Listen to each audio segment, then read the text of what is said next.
Welcome, Operative. If you're hearing these words, and you have the proper security clearance to understand them, you've obviously been accepted as an enlightened agent within the Technocratic Union. Congratulations! If you don't yet have the proper security clearance, don't worry. Remain exactly where you are. Operatives are being dispatched to your location to help you transition into the next stage of your existence. Welcome to Vorpal Tales, where we play terrifying tales and awesome adventures. Way too many times during the week, but still not enough. For you Mage fans, we have Mage all weekend right now. This right now on Saturdays and on Sundays. White Walls, our Mage 20th Anniversary Edition story. For other Onyx Path goodness, on Tuesday, we are part 2 of the Exalted 3rd Edition Jumpstart. And... Nope, Fret's hit, yeah, because you guys just finished Dracogenesis Season 1, didn't you, Dwayne? Yes, we did. So, yeah. However, there are others beginning very soon. Later in May, Contagion Chronicle No Time for Reality Season 2 will be on Friday afternoons. Vampire the Masquerade 20th Edition on Sunday evenings, and I'm missing one. Help me out here, Dwayne.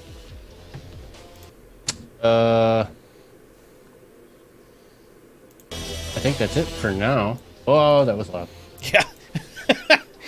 The music did not want you to finish that sentence. I think that's it for now until we're waiting on the announcement of some Kickstarters. Yes.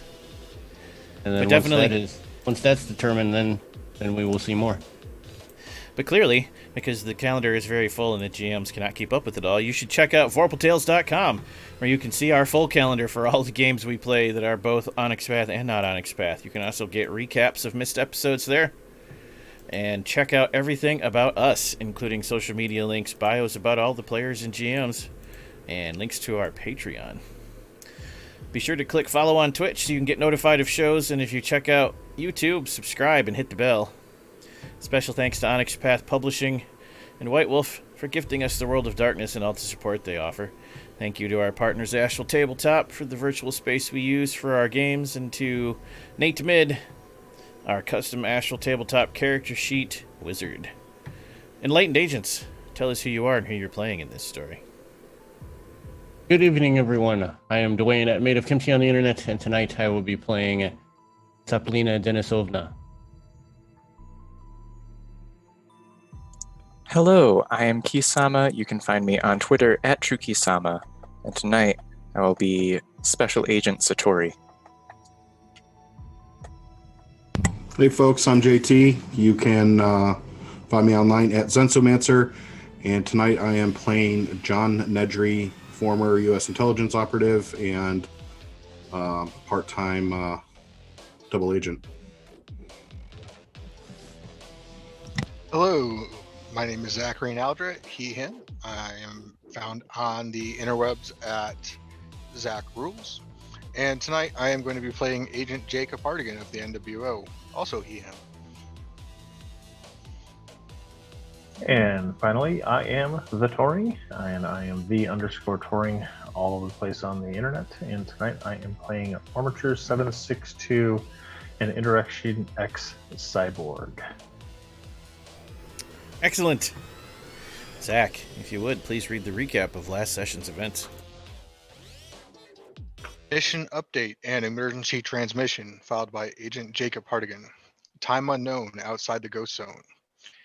Agent Armature jacks into the digital web to the location specified in the last report. Agents Hardigan and Nedry brief him on the events leading them to that location. Agent Soren uses Enlightened Science to heal the damage previously taken by Agents Dasha and Agents Thea. Agent Soren and Armature then familiarize themselves with the mech that Agent Soren had acquired, while Agents Dasha, Hardigan, Nedry, Satori, and Thea use adjustments to better acclimate themselves to the digital web. Time unknown, Ghost Zone Mars. The first Ghost Zone entered possesses an appearance of the Mars dimension. Agent Armature uses the mech to scan the area to discover the remains of a living entity of unknown origin. Agent Hardigan confirms that the data signature the amalgam was tracking is in the same direction. Agent Nedry uses a procedure to conjure a horse to ride, and Agent Thea maintains the avatar of a familiar flying behind the mech. Agents Dash and Hardigan jump onto the mech and ride it, while Agent Satori travels on foot. Unfortunately, he is not able to keep up with the mech and gets separated from the group. He begins to hear whispering from behind him. As it begins to form around him, he runs towards the rest of the amalgam, calling out to alert them. The noise made by the mech drowns out his screams to all but Agent Thea, who attempts to alert the others, but also gets drowned out by the excess noise. She turns back to aid him. Through the haze and the fog, and perhaps being unfamiliar with the avatar, Agent Satori strikes at Agent Thea as she flies in. The force connecting with the energy field she created sends both of them flying in opposite directions. Agent Satori lands flat on his back, and he can feel an undetermined number of hands grabbing for him, pulling him into the ground. He was able to free his upper body, but his lower torso gets dragged down, trapping him into the earth. Agent Thea is able to pull him free, angering the entity that was pursuing him, and which let off a scream, as characterized as a banshee. Agent Soren senses the harm done to the Agent Thea and turns the mech around. Agent Nedry uses a similar procedure as before and pulls them both to the amalgam's location unharmed. The momentary pause allows for the discovery of an area within the mech's leg, allowing for safe transportation. Other than the pilots, all agents enter the mech with the exception of Agent Thea, who continues to fly behind it. The entity detected by the mech system gets found and appears to be the D-Res body of one of the kidnappers. Agent Hardigan discovers that it is wearing a body suit made of premium in order to reduce the effectiveness against enlightened science adjustments and procedures. He removes it for study back at the construct. In the process, it is discovered that the body contains multiple cybernetic enhancements, which Agent Satori successfully removes by using life procedures to prevent further damage from being done, while Agent Armature gathers physical details to scan the back at the construct's database to identify this RD. The amalgam discovers an exit to another ghost zone and climbs onto the mech before proceeding. Time unknown, Ghost Zone Desert. The second ghost zone possesses the appearance of a desert. While I have never been, it appears similar to photos of the Sahara. Almost immediately upon entering, signs of something large moving through the sand dunes can be seen moving towards the mech. A giant metallic snake emerges. Agent Hardigan disembarked from the mech and fired an energy ray on it, exposing an unseen shield of some sort. Large metal spiders emerge from the snake's mouth, moving towards the mech.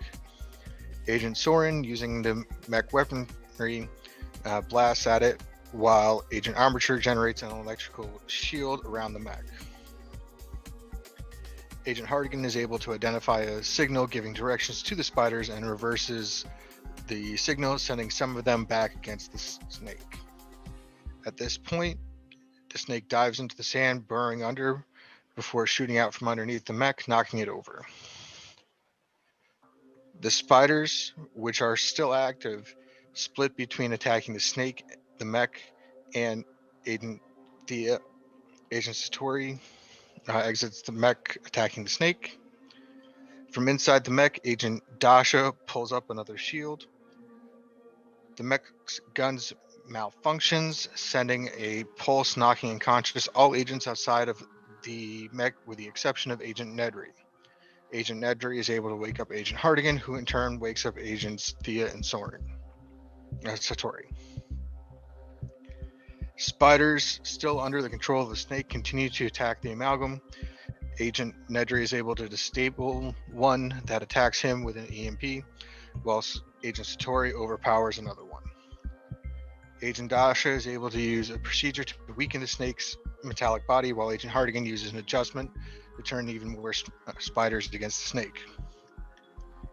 What appears to be green acid sprays onto the mech, damaging the compartment Agent Dasha is in before it begins lashing out, knocking Agents Hardigan and Thea back 100 yards into the desert. At this point, the amalgam unleashes all of its energy onto the snake. Agent Nedry manifests a giant spear that pierces the snake's maw.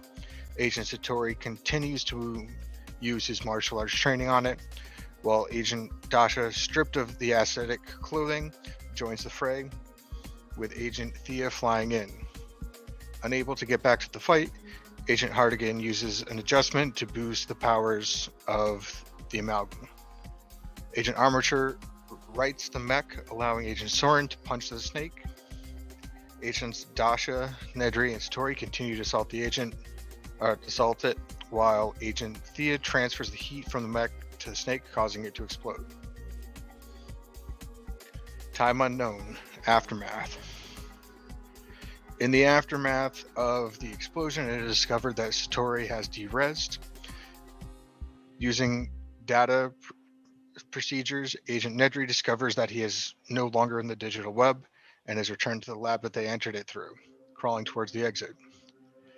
As this risks a paranormal anomaly, Agent Hardigan attempts to exit but finds the ghost zone too difficult to use his data procedures. Coming up only one way for Agent Hardigan to get out, Agent Dasha shoots him, causing him to derez. Something went wrong. I find myself in the body of what appears to be one of the kidnappers. While this itself is concerning, the ramifications of this are secondary to the problem of a heavily injured agent in need of immediate medical assistance in the Arachi computer lab, risking exposure of the mission if discovered by Arachi security. I am requesting an emergency medical team be sent to the facility immediately to prevent unenlightened citizens from learning about the status of the mission. Be cautioned that if I am in the body of a suspected reality deviant, then the consciousness of that reality deviant may also currently reside in my body. For the safety of the agents deployed and of the mission, my body should be taken into custody and brought immediately to room 101. All devices should be confiscated and treated as if compromised until such time that they can be properly evaluated. Excellent. Thank you very much.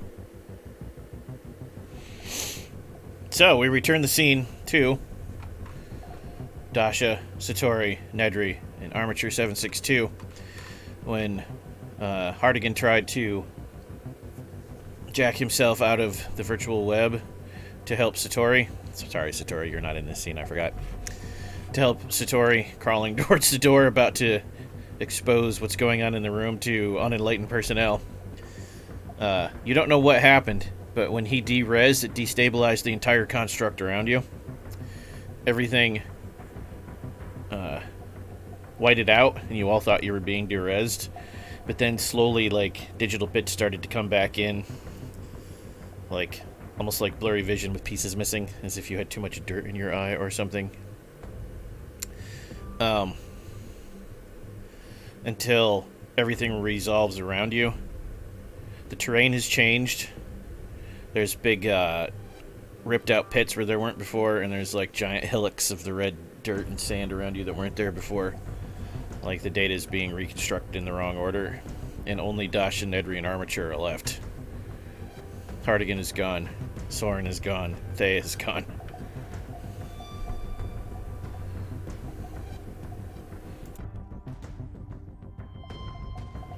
Those of you that are left staring at the next zone, part of the zone you need to cross over into to follow the trail. With a mech that's now useless because the pilots disappeared. Well, I guess we continue on foot then, yes? Guess so. Though I feel like there's a lot of concerning things right now on going on. Do we just continue? Is the mission number 1? Mission is primary.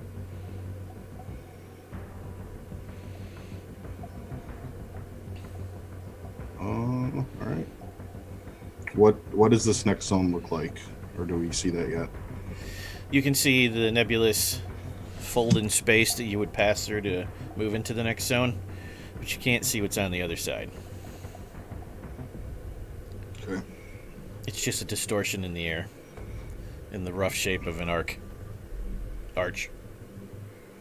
Well, this is my my domain, so I'll take lead on this and walk through it. All right, Nedry is leading the squad. What remains of it? Do you strip anything off the mech before you leave, or anything else from around before you leave?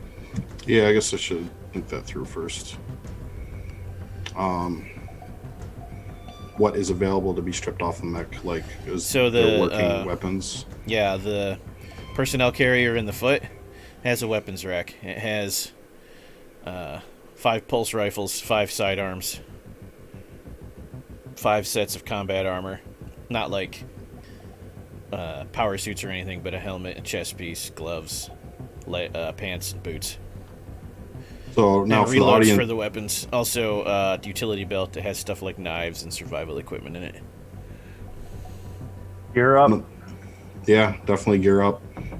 Take extras too, even though there's more than we need. I'm going to make sure that everything gets taken, and that maybe not extra armor, but definitely all the weapons. I think we should take. I know that this is virtual space. Am I able to wear any of this, given the stature of my avatar? Yes, because it's video game equipment, because it's a video game mech you pulled out for the mission, it conforms to fit your form. Makes you look ridiculous. It works. You are an armored gremlin with reinforced padded equipment, yes. I'm Gandalf in tactical gear. I'm a SWAT SWAT officer. That's correct. We got the Ramglin here and Gambo over here. Gambo. What about armature? Armature gears up. If you all take the armor, it does give you a slight speed penalty and -1 to athletics rolls, but it gives you +2 armor versus all damage, including aggravated.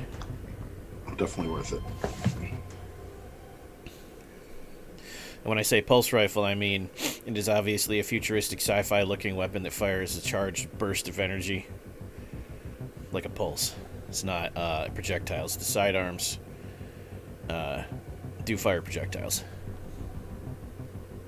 I am already lugging around a sniper rifle, so I will merely carry an extra pistol. Okay.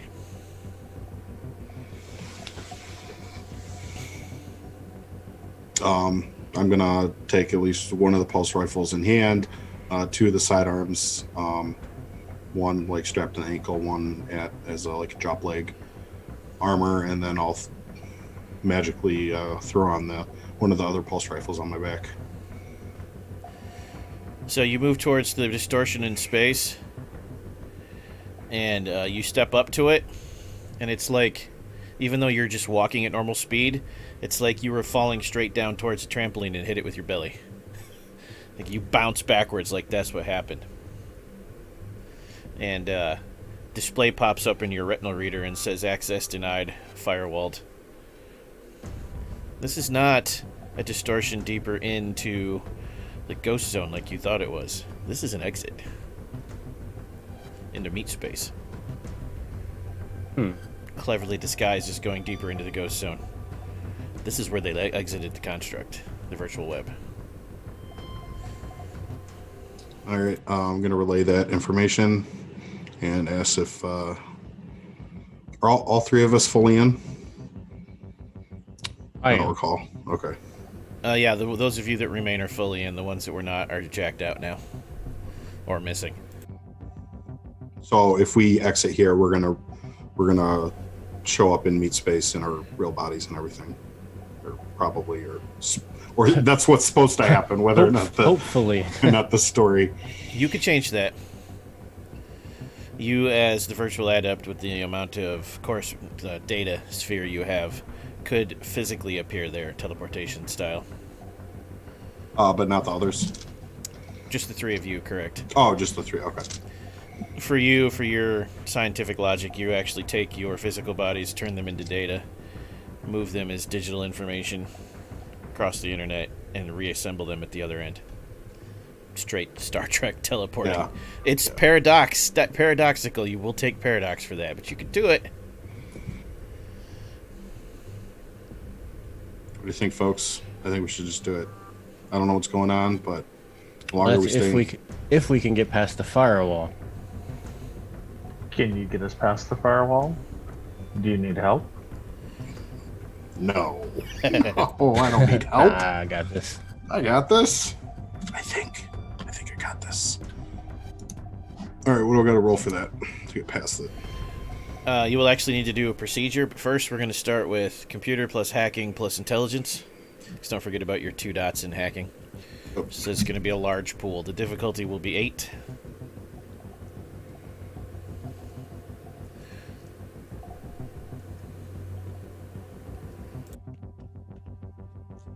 So that's 1, 2, 3, 4, 5, 6, 7, 8, 9, 10, 11, 12.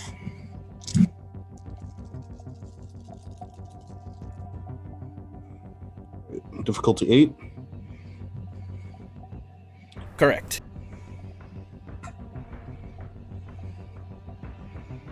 That is going to be 1, 2, 3, 4, 5, 6, 7 successes.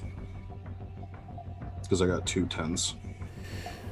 All right, so your procedure is only going to be difficulty 4, and you will need 6 successes. Begin rolling enlightenment, Arete. Okay. Difficulty 4, that is 2 successes. Second roll. That is, does the 10s count as 2 on these ones? I forgot. 10s do not double for spells. Everything else they do.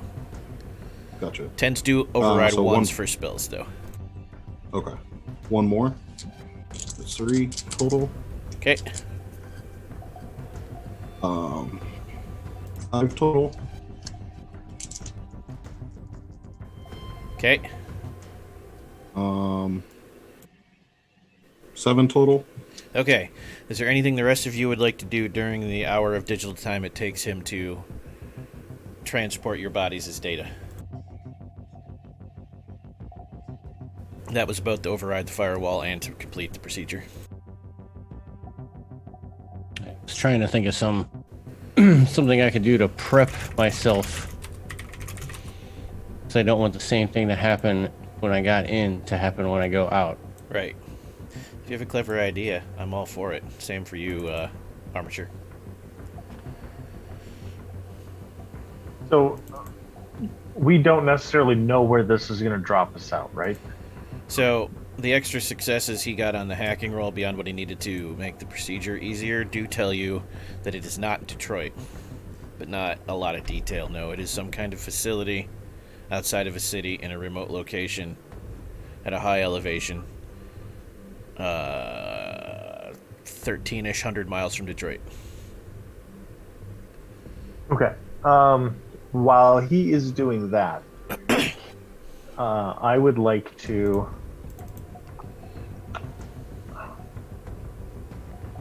trying to think of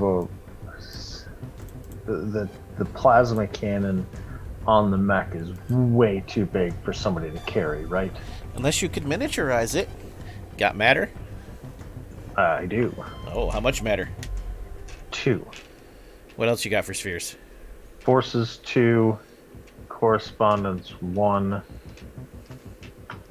and prime 2. Let me double check. That's a solid maybe. Let me double check matter too. Uh, 1,300 miles away. Are we? As that's going on, can I also Google search as a character? Since I just Google searched as a player.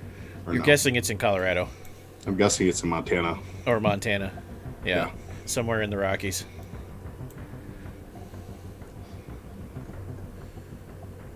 Yeah, Colorado's pretty close to. Yeah.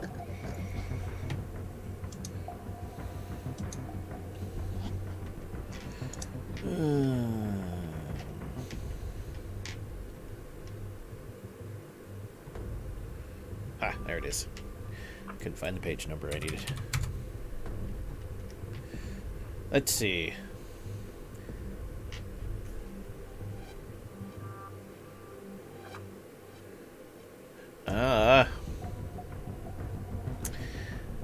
Theoretically, yes, but it would be extended. Not that you're necessarily low on time.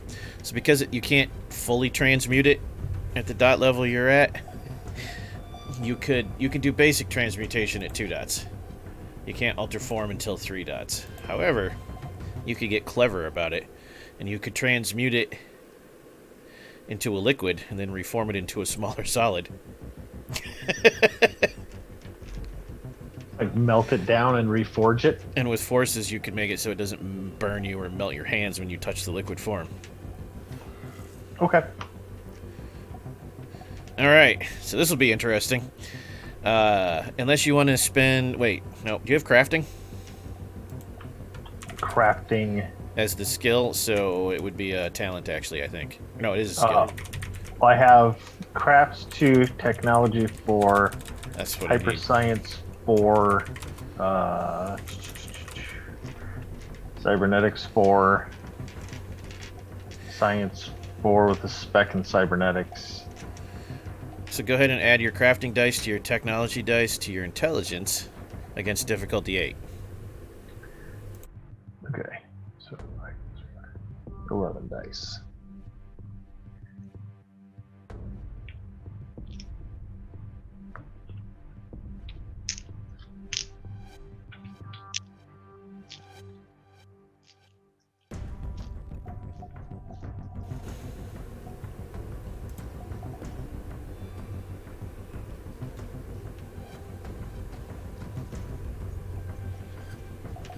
Let's spend a willpower on this. Okay, 1 automatic success.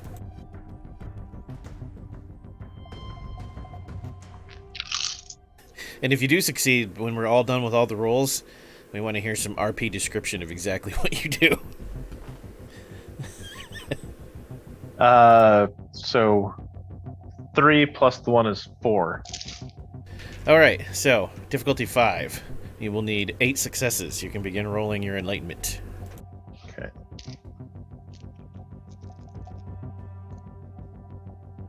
Uh, 9, 9, 10. So that's 3. Good start. 10, 10, 8. Okay. So that's 6. 6.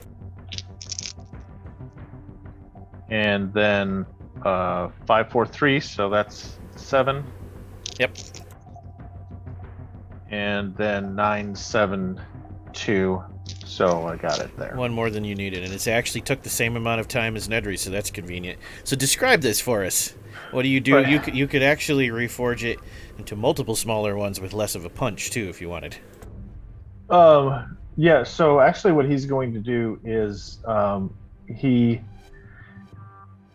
just kind of digs into the chest of the mech and uses the fusion reaction or the fusion reactor to produce the heat that he requires to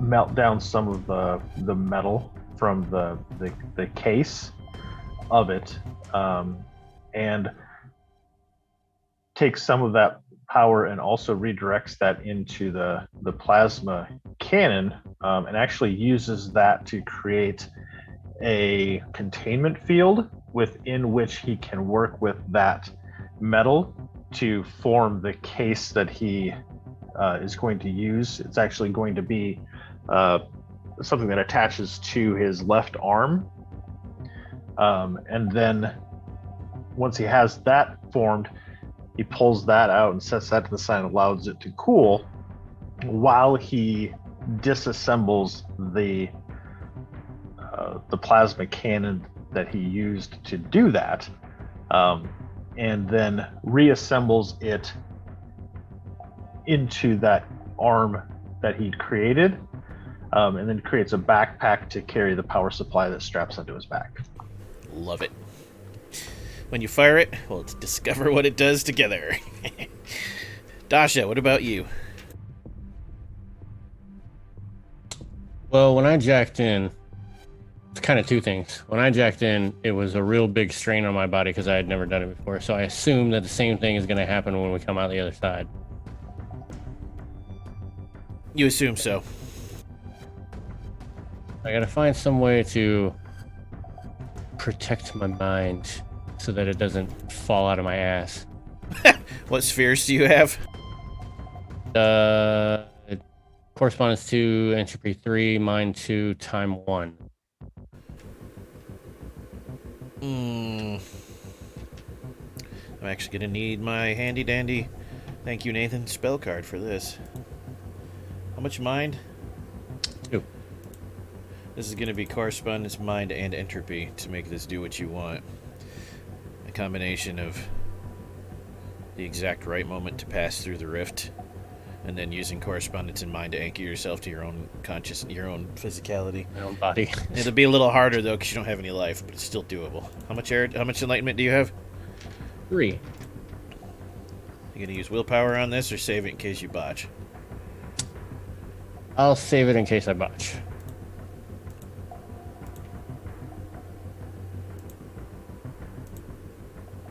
What's your primary sphere? Entropy.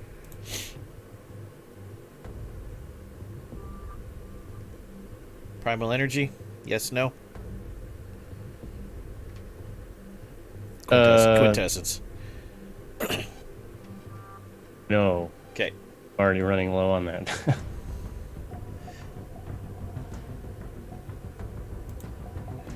Okay. It's not bad. Difficulty 5, you'll need 5 successes, you get 4 rolls. Begin.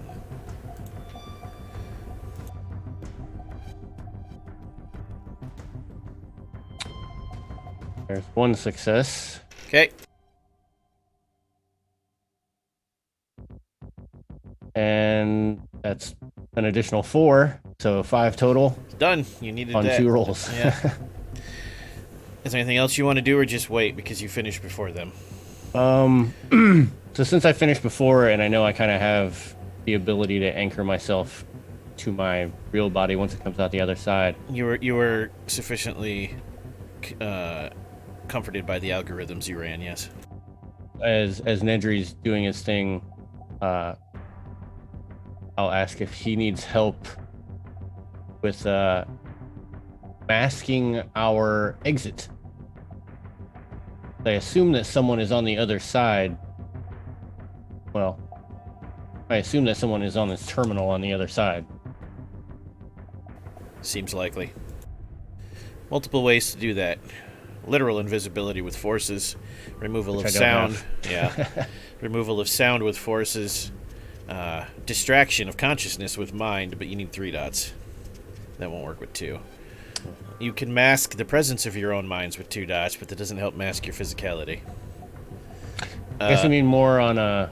Entropy, again, can be used. You can't do it in advance. You'd have to roll your enlightenment as you move. But Yeah. you could use your algorithms to calculate exactly where to step and when to bypass patrols. I don't mean like once we get out. I assume that someone is... Like once he trips this firewall, are they going to see our digital selves moving through, Oh, no. encroaching? So he needed 3 successes to bypass the firewall. He rolled 7. Oh, okay. So not only did he bypass the Hooray. firewall, he made his own procedure easier. You're okay there. Okay, we're all right there. Cool. Okay.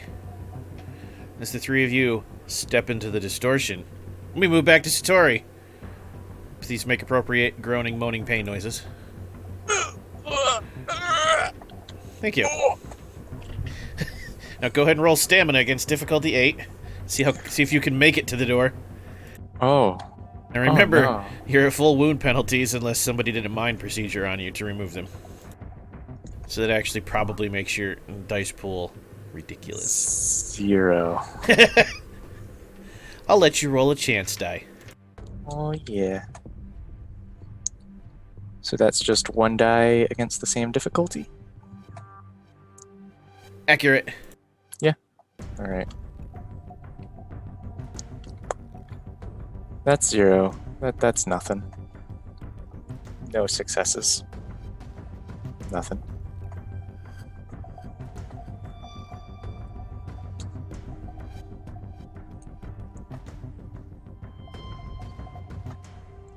Okay, but no critical failure. No critical failure. Okay. So you make it halfway across the room and pass out from agony. You do not alert the sleepers to what's going on. However, I need you to make perception plus alertness. Difficulty would actually be 3. Almost not needing to roll, but because of your wound penalties, that's actually, what, an 8? Yeah. Because you're at -5. So difficulty 8, perception plus alertness. Doesn't the wound penalties mean he doesn't have those dice, not increasing the difficulty? Normally, yes, but in this case, I'm going to let him make the roll just because it's awesome foreshadowing. He can't do anything with the knowledge. 3 successes. You watch Jacob sit up, look around, say, "What the bloody fuck?" Oh, man. And then walk out of the room. And he said it in a British accent. Hardigan doesn't have a British accent. Then you pass out from the pain.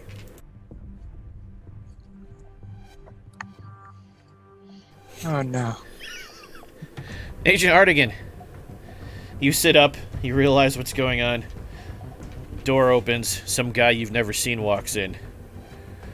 Scottish accent. Looks at you and says, "Why are you still in the rack? Get the fuck up, you've got guard duty. What's wrong with you, you wanker?" And he throws like a gun at you and it hits you in the chest. I'm just gonna, and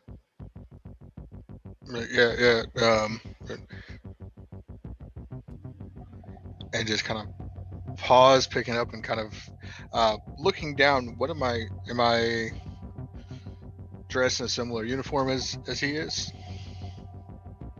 Well, he's like in a full uniform, but you're wearing the same pants as him and you're in a tank top. You assume that you were asleep. Your boots are on, though. So these guys are clearly in some kind of active duty area because they're sleeping with their shoes on, which means they're ready for action. Lovely. I will get dressed and, pick up and kind of just nod and hope that he leaves me alone for a moment so I can prepare. Looks at you, seems like... Normally, I guess you're more talkative, but he doesn't say anything. He's just like, mutters under his breath. "Goddamn fucking bloody Tories." And leaves the room. So apparently you're an asshole because he called you a Tory. Yes. Apparently I am. Searching through, does he have a cell phone or electronic device that he might be able to access? He does. There is a cell phone on a charger laying next to the bunk on a crate. You pick it up. Please use swipe code to unlock. I'm Roll technology plus wits, difficulty 6. Also armature. Your ring light is like providing this awesome glow that hides your face right now. Or some light source is. It looks like a corona. It's cool, but nobody can see you. There we go. And you're muted, so we can't hear you. What did you say the difficulty was on that? 7. I'll be right back. I'm gonna go close the curtain. 2 successes. 2 successes is enough for you to go, wait. This is an iPhone. Soft reset. Thumbprint. There we go, I'm in. All right. Can I use correspondence to get an idea of where the hell I am? To get a layout of where I am? If you can get into the phone, you can actually just open Google and go nearest McDonald's, and then it'll show you where you're at, or whatever. I can do that later. What I'm looking at is to get data signals from within the building to get a kind of a layout or a blueprint of the facility that I'm in. Yes, difficulty 5 because you don't have your personalized tools, but that's still not terrible. You get 4 rolls. You'll need. So, how detailed do you want it to be? That'll determine how many successes you need. Um, Quick and dirty layout, or as much as you can get, or somewhere in between. I would like a point of exits from the facility. If I'm going on guard duty, what exactly area am I supposed to be guarding? And any places that seem to be storing a high amount of data within this facility. 4 successes needed. Each roll will represent 5 minutes. If you take too long, they're going to come see what the hell you're doing.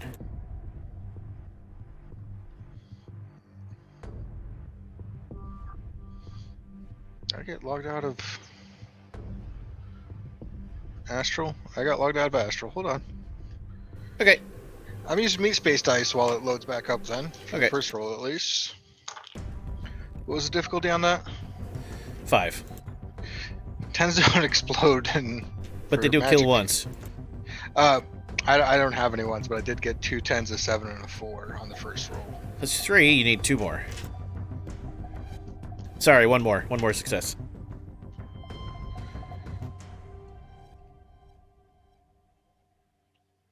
And I got 2 successes on the second roll. 1 more than you needed. So,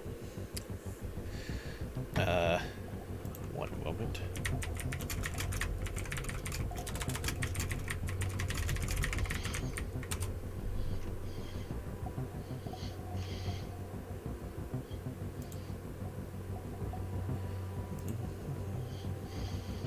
You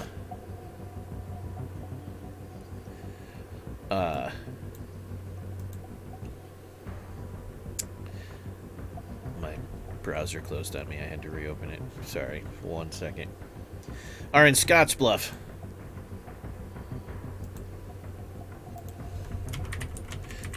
Which apparently is in Nebraska. You were close. It is neither Denver nor Montana.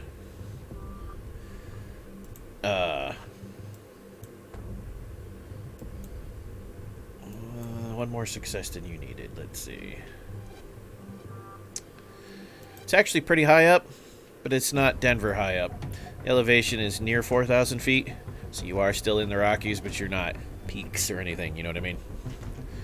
The town itself probably has 15,000 people. You are on the very outskirts of it in a facility. Your connection won't tell you what it's for because that's not the same as Googling the place, but it does show you the layout, and it's got its own private road that's paved, 4 lanes. It goes about a mile to a highway. It's got a guard shack at both ends, and it is satellite dishes everywhere. Some kind of communication facility, probably government controlled or a large corporation. There are like 8 satellite dishes. Those are really, really big ones that you use to shoot radio signals back and forth to satellites and whatnot. It's fenced off. It's big enough to hold all of those and a full staff of like 100 people. 10 or 20 of which are probably security and the rest are staff. And it's got 4 buildings. And then a bunch of outbuildings that are just storage and equipment and whatnot. There is a data center in the building you're in. You're assuming that you're patrolling this building because it's the center, the operations center of whatever this facility is. Correspondence does tell you that there are currently 93 people here. Of those 93, 8 are in pairs of 2, moving in a static fashion, as in doing patrols. The rest are either stationary or just moving about randomly.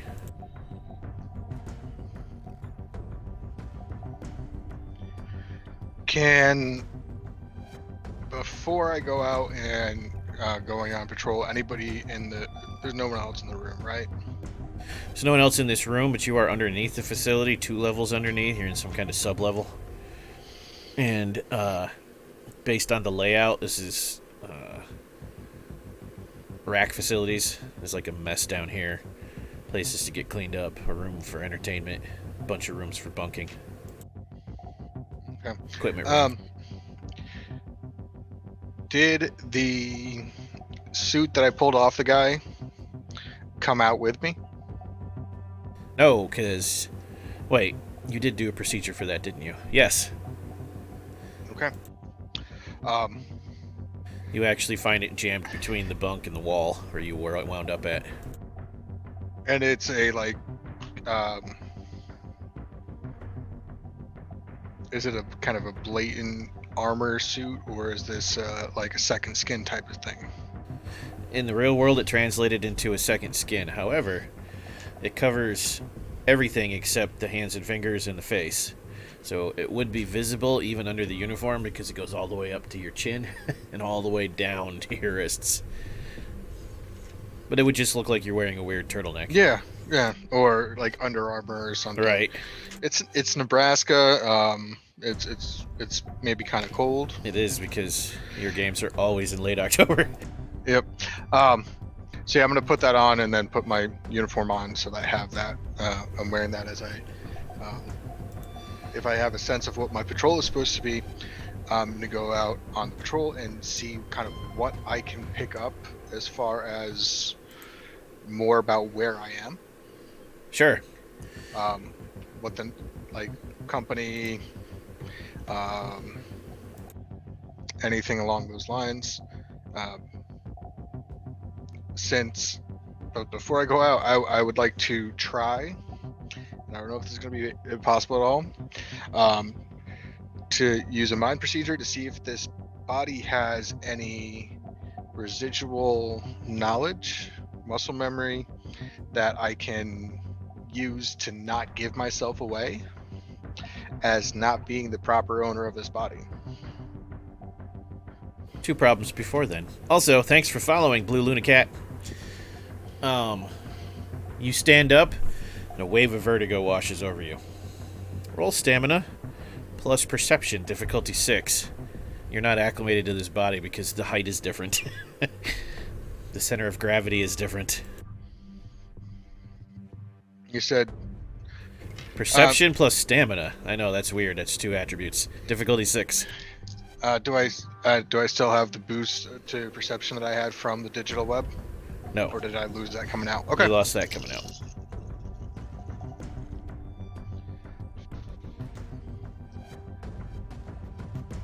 So I have 2 6s, a 7 and 8, and 2 9s. Your training serves you well, Agent. You acclimate quickly to the body. Between standing up and getting to the door, you stop looking wobbly. Which is good, because the door opens again, and it's the same Scott, and he's like, "The bloody hell is taking you so long? Just come on," grabs you by the arm. You let him drag you while he curses a lot. You get to the guard shack, and the 2 guards that are there are like, they look at the one guy, and they roll their eyes, and they look at you, and they look back at him, and they say, "Reynolds overslept again, huh?" You know he fucking did. Can't hold his liquor worth of shit. And they just kind of laugh, and then one of them looks at the Scott and gives a code, and the Scott replies. The other one looks at you and gives a code and waits for your reply. This is your other problem. Okay. They are call and respond codes that normally are just formalities. So like one guy says blue and you're supposed to say rose or whatever. And I imagine the call that I got was not the same as the call. Correct. That The other Scott 2, got. yep.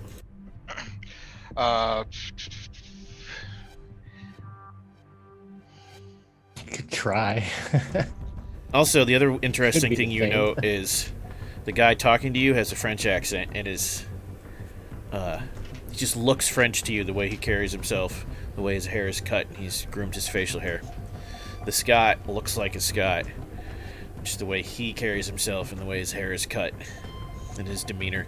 And the other guy that's talking has kind of a Spanish or Iberian tone to his voice, a lilt, if you will. These are not Americans. Like these are their native accents. You can just tell as a master of the mind. I don't suppose I looked in the mirror and got a sense of what I look like as far as what country I might be coming from. This facility is very polished. You could glance down and look. And if you do, you look a lot like the Scot. And you haven't actually said anything out loud yet.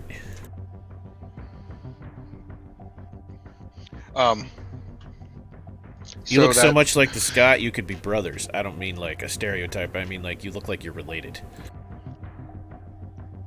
So, would that mind procedure that I wanted to try be?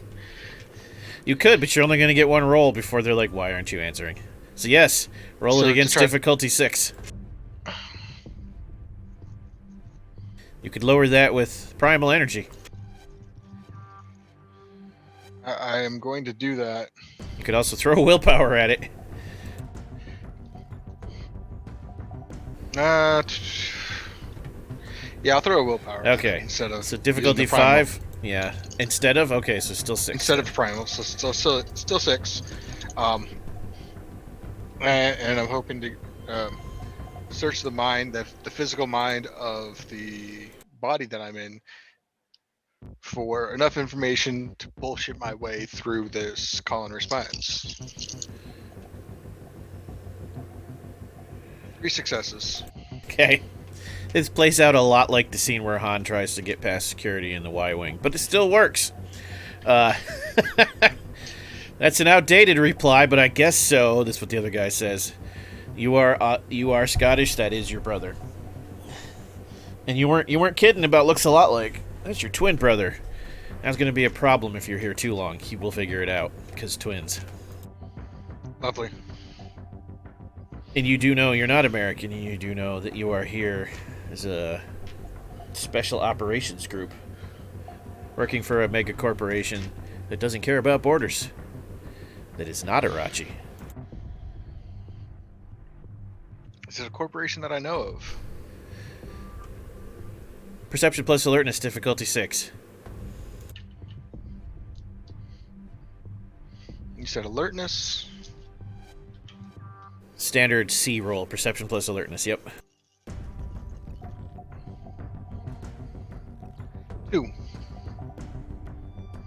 2 is enough to glance around wildly and hope to see something. And you do. You see this on the wall.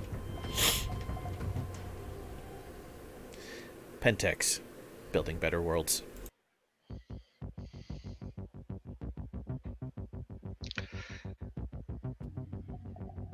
Would I have enough knowledge to know that the Pentex and the Technocracy, specifically the NWO, have worked together?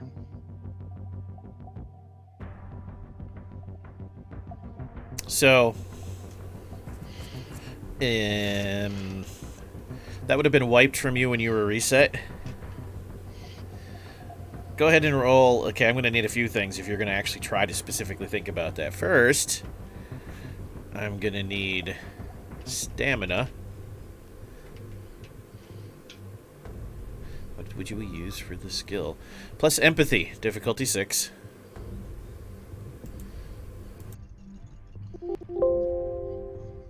No. Unless a 10 cancels out multiple ones. It does for me. 110 kills all ones. Then it's still a 10, a 3, and 2 ones. Okay. One success. It enables you to continue. And then you can roll... Wow. Roll your enlightenment against a difficulty 8 first. See what happens.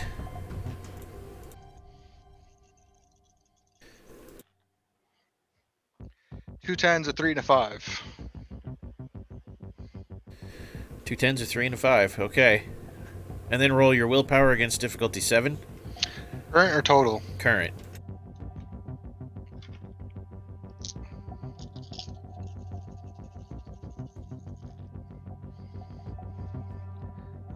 On 8 dice, I only get 2 successes. 2. So 1, 2, and 2. And then a stamina roll, just straight stamina, DC 5.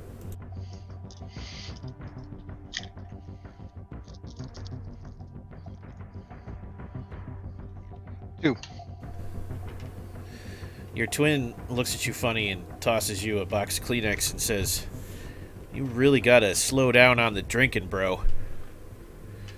And you're like, what? And then you feel the blood from that's coming out of your nose leak into your mouth, and you're like, oh shit. Take 1 level of lethal damage. Lose 1 point of temporary willpower. As you're in someone else's body. The conditioning the Technocracy does when they mind wipe you requires body and mind. You actually break through some of it using this guy's brain meat, even though you've permanently damaged his mind. You're recalling some of your own wiped information from Psychops. You are aware that the NWO has some kind of relationship with Pentex in the Special Operations Division, and you're not supposed to know that, and the fact that you do know that is why you were mind wiped. You should be dead. That's all you've got. Okay. So I believe I've had a level of aggravated that had not been healed. So that puts me... Okay. Okay. Yeah, so you're at 2 or 3 now. So you're probably at the -1 penalty range. Yep. Yep. Yeah. Whatever the connection was bad enough to wipe you.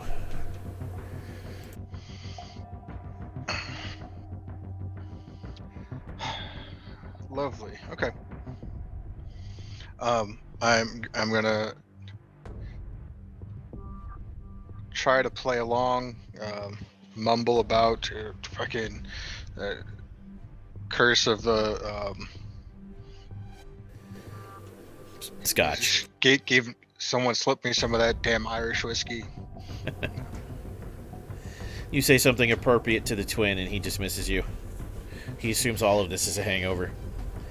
You take your guard post and you realize this is the main entrance and exit for the data center. And a lot of people are coming and going. So you stand your post. Roll perception plus alertness difficulty 6. As you stand there over the next 4 hours looking bored but listening carefully to everything everyone says. 2. 2 successes. Okay. A lot of it's just idle chit-chat. You still remember it, but it's nothing that we need to spend game time pointing out. You should do a one key thing. A couple of technicians are rushing into the data center because one of the servers is offline, and they need to hurry because that one is vital because they're in the middle of doing a major transaction. And they need to make sure that the equipment count is right because it isn't very often that the Detroit facility can send them the special equipment, the enlightened stuff.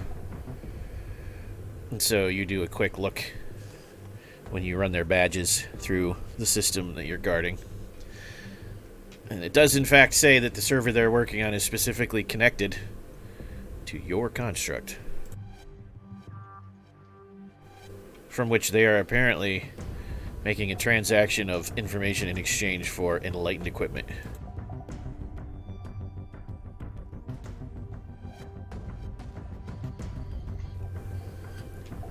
Do I get any sense that this is a intentional transaction? Oh yes. Both parties are aware of this. Oh yes. It is an exchange of goods for services. Okay. I don't suppose there's any details in the system about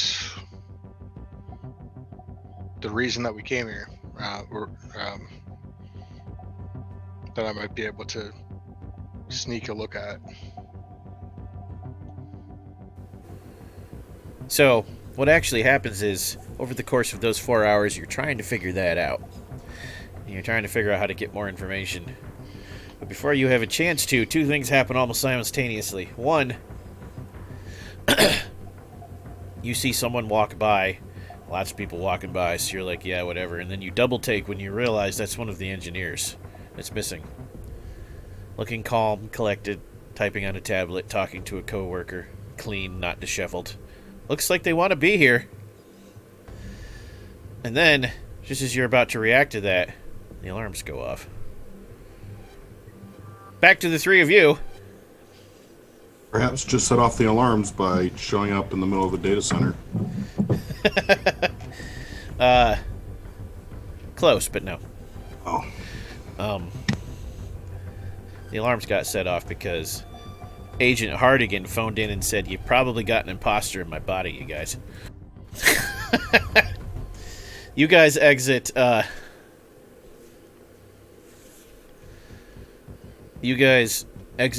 virtual web to a different facility. This one, like, it is loud as shit. You're all like, they're gonna know we're here and we're gonna have to, oh god, my ears! Whatever you, like, exit into is like a very small room. The lights are off.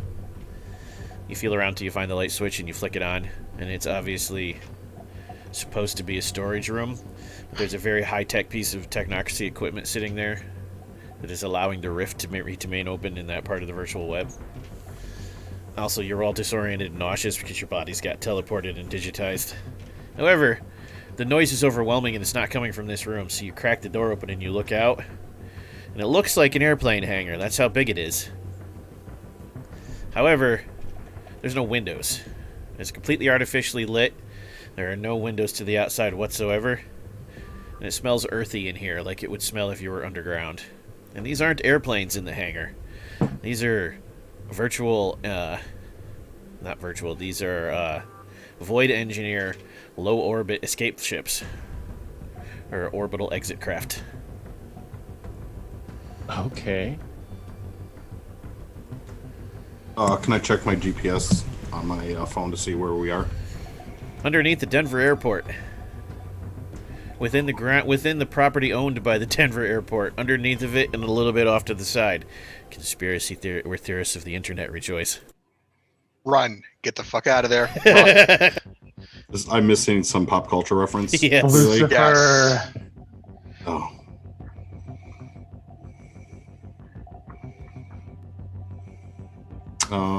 Apparently there's a Void Engineer hangar underneath the actual hangars at Denver International Airport. So where is this noise coming from? It's an aircraft hangar. There's engines running, there's tools and equipment going off. It's echoey as shit. Okay. Like, it's active. There are people everywhere.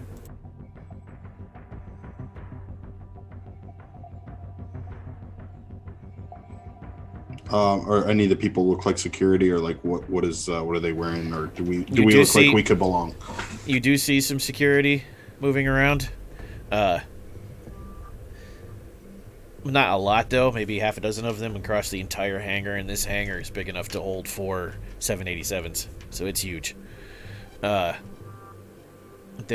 uniforms they seem to be wearing, though, you don't recognize. But you do recognize the logo. Pentex. Hmm.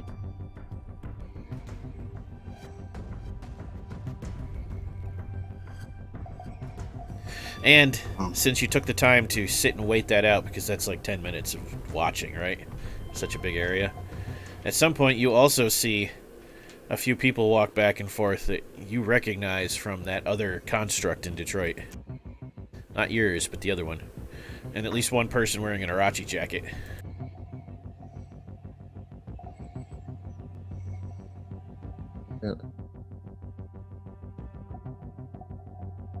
Can we recognize who it is? You know them in passing, but they're not like a high-level boss or anything. They are low-level enlightened personnel that are not yet field ready.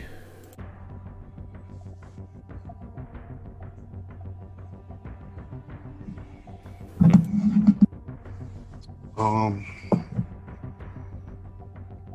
mean, my first inclination is to steal an aircraft. Well, that's probably a bad idea, because that's what I really wanted. It's not a bad idea. We If just have to someone play can it. fly it. Your pilot disappeared into the deep web. How inconvenient. Yeah, I'm not flying anything. I have a drive. I've got 2 points in drive. Can't be worse than a stick shift, right? I would assume trying to traverse this entire thing without some cover is going to be a little bit difficult. It'd be a couple stealth rolls. It'd be an extended roll, yeah. How about if we now this is me speaking to the two. How about we relieve some of these individuals of their accoutrements?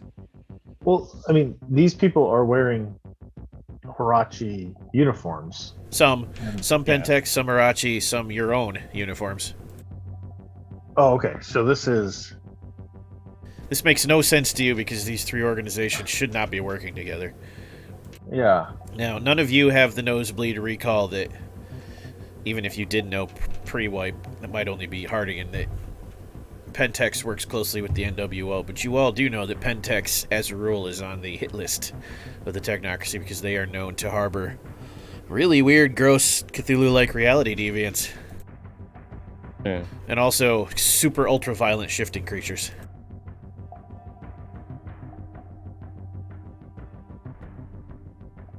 Plus, their goals are not to ascend humanity. They pollute the planet on purpose.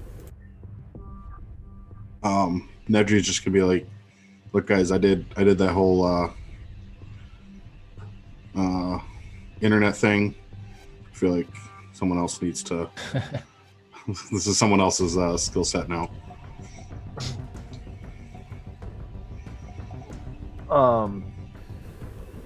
Sneaking there are and two- spy stuff is not my strong.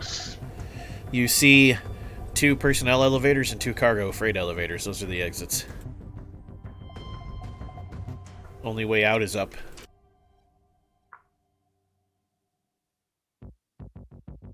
Well, let's just stealth it. Try and get to the freight elevator. Less people would be traveling on that. Who's got mind? I have 2. Who's got forces? I've got 2. I've got 2 enforces as well. So all 3 of you can contribute. You can take turns rolling enlightenment. Let's get to 6 successes with a difficulty of 6. We'll start with Dasha. Difficulty is 6, you say? Yep. Alright. That's 1. Armature.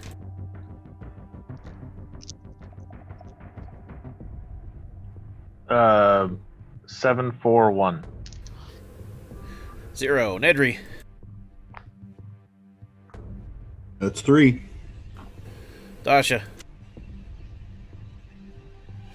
2 more. Armature.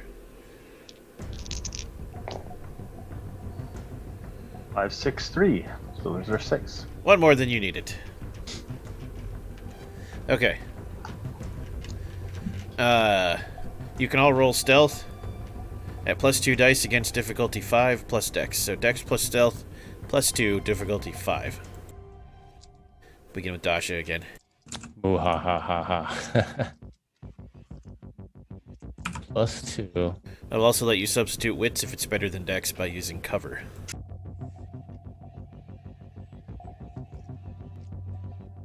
Huh. That actually is better. Alright, here we go. That's 5 successes. Nice. Armature. Since I have 0 stealth, do I roll it a 6 instead? It doesn't change the difficulty, you just get less dice. So it's either just dex or just wits against DC 5. Oh, I don't get the extra 2 dice. +2. You still get the 2 dice, yeah. Oh, I still get the 2 dice. Okay. All right, and difficulty of 5. Yep. 1, 2, 3, 4. Nice. And Nedry. 1, 2, 3. 3. Using a combination of light refraction, algorithms to know when to walk where, and distraction techniques, you make it to the one of the personnel elevators. Ride the personnel elevator up and slip your way quietly into Denver International Airport. Oh man, we are so not appropriately dressed to be in an international airport in Well, not into the concourse, but like, okay. So to make the conspiracy theorist happy, because it's fun. In the personnel area. The elevator actually exits really near this, really close to this really weird horse statue. You don't know what that's about. Oh, so we're outside the airport then. Yes, Oh, good. correct. But you're on the property. Yeah, because, I mean, I'm not an expert on, airport security, but I'm guessing the guy walking around with a giant plasma cannon strapped It's probably, to his arm to draw some attention, so... Yeah, it's a cast fiberglass sculpture of a blue horse. Anatomically correct, even. Yes. It's terrifying. I mean, I imagine walking around anywhere with a large plasma cannon attached to your arm. Luckily for you guys, it's also like midnight apparently, and there's very few people around. You can see there's still activity at the terminal because it's an international airport, but out this far, it's pretty quiet. Okay, so we need to get transportation. We're going to leave you there for a moment. Satori! You wake up. Everything fucking hurts. Also, it's so bright in here. It's kind of cold, too. Smells like disinfectant. I'm gonna roll over and rub my... Clank! Clank! Shit. You come to in a hospital bed. Half your wounds are gone. The other half are still all lethal. So you can take half of your penalty off. Round down.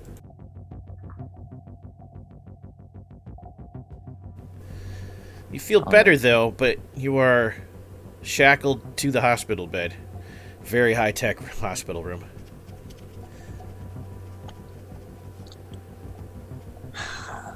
Great. And this is like one of those beds that you can drop the sides and roll, like for surgery or whatever. And as you come to, the door is shutting. Like they just pushed you in here and dropped you off, and the door clicks shut, and that's why you're waking up. You can hear, muffled through the door, alarm klaxons going off. Also, your head's a little swimmy. Altitude sickness. Huh. Okay. So, I am handcuffed to the bed? Is that... Yep, both arms. Yep, both arms. And your legs. And my... Right. Somebody saved you, but not somebody friendly.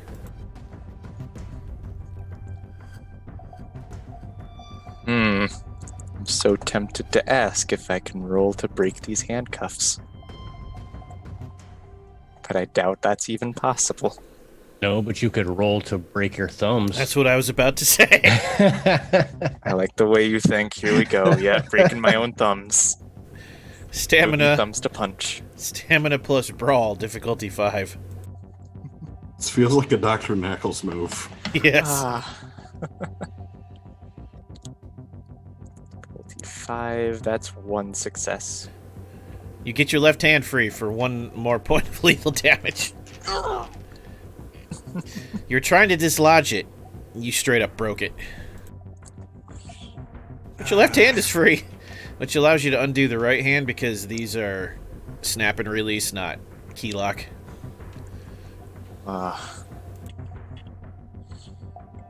jeez. Alright, I have time. They just put me here. Once I'm freed, I would look for some bandages to... So they're all over your body. How convenient. Oh, all over my body? Okay, I take some of the bandages, start wrapping my thumb up to justify a quick life spell to heal my own wounds. Roll it. Difficulty 6. That's with your penalties. Enlightenment only. 2 successes. That's 1 for the spell and 1 to heal, so 1 lethal gone. So you healed the thumb. Yeah, that was... Wrap it up. Just go doot doot. I'm all good. Because that's how that works. That's Exactly. totally... I'm I've done this countless times. This You have any dots in is mind? medicine. I do have 2 dots in mind, Any yes. correspondence? No. Mind only. Okay, go ahead and roll Only mind. enlightenment again. Well, no, roll perception plus awareness, difficulty 7. Alright. Don't forget to subtract dice from the pool for whatever your remaining wound penalty is.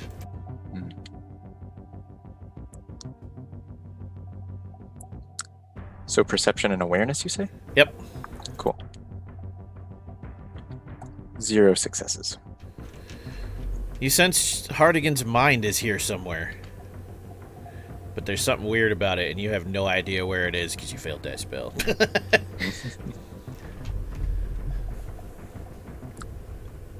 Alright, so Your spidey Next senses on- also tell you he's in trouble. oh no. Next part of Satori's awesome plan to escape. Start looking around for any other clothes besides what he's currently wearing and all these bandages. Start looking in like nearby cabinets. There's only one thing in this room. And if you put this on, your ass cheeks are going to be hanging out.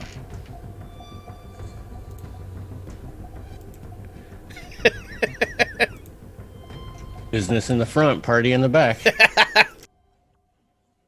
Right. Step 2 of Satori's awesome plan.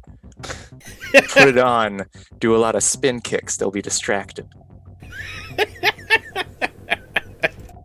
So with that, Satori peeks, like opens the door a little, peeks around, and begins making his way out of here as best as he can. Satori can finally do something awesome. First, give me a stealth plus dex roll, difficulty 6. Ooh, okay. 2 successes. Martial arts plus dex, difficulty 6. The Mission Impossible theme starts playing in the background of Satori's head. 3 successes. Go ahead and roll strength plus 2 plus your 3 successes as a damage pool. That's 4. You crack that door open, and you ninja knock that guard out. You drag him in the room, now you're wearing his suit.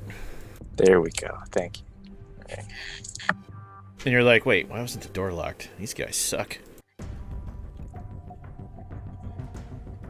Now Satori sneaks his way out.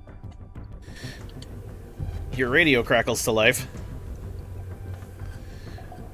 Rogue agent spotted, sub-level 3, corridor X13.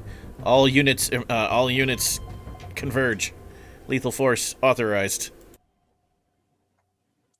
Probably where Hardigan is. Roger that. And then start going there. Then we bounce back to Agent Hardigan.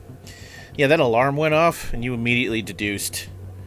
Yeah, they figured it out because whoever's in your body alerted them. What do you do? It's probably time to abandon that post. Is my brother still there? No, you were left alone on guard duty. So, like, he's the patrol, you're the stationary guy. So he's walking the corridor. So I have access to all of the to the security panel. Yes, this security panel does not fully access the facility, though, but it does access the data center doors.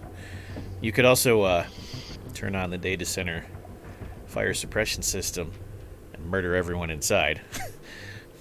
Data center fire suppression system will seal the doors, remove all the oxygen. Alon gas. Yep. Yep. That would But- take care of whoever's in there. As far as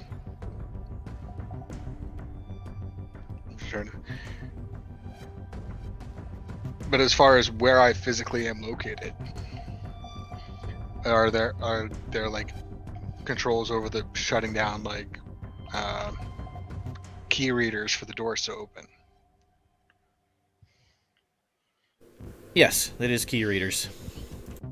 So I can essentially put the entire facility, or at least this building, on lockdown. This section of everything that relates to the data center you could lock down.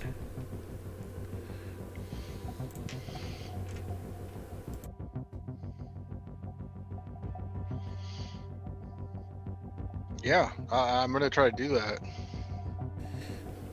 You don't need to roll for that. You succeed because you've got an all-access pass card.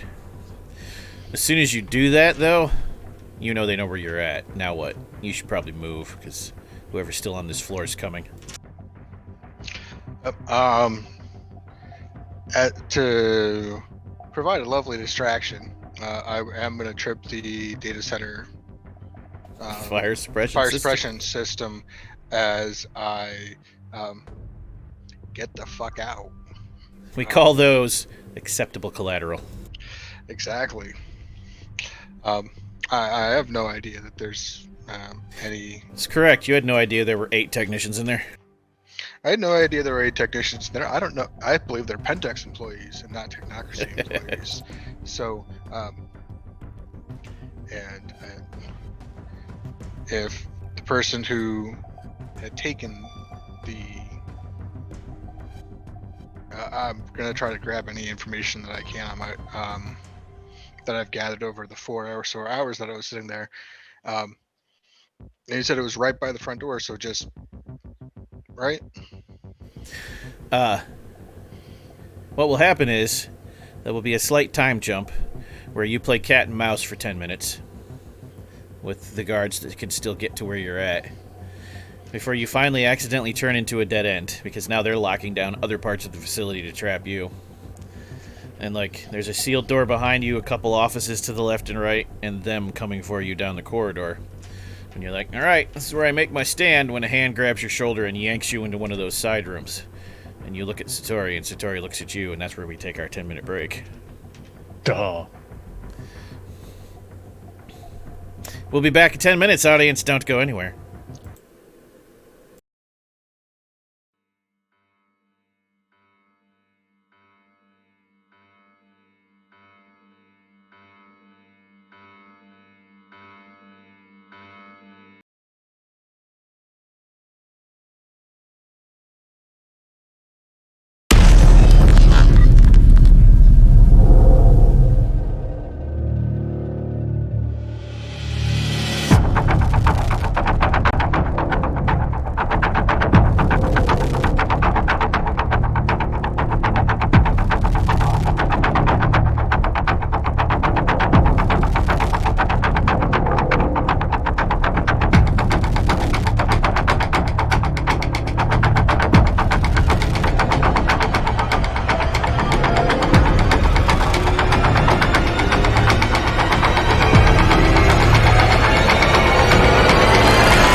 And we've returned.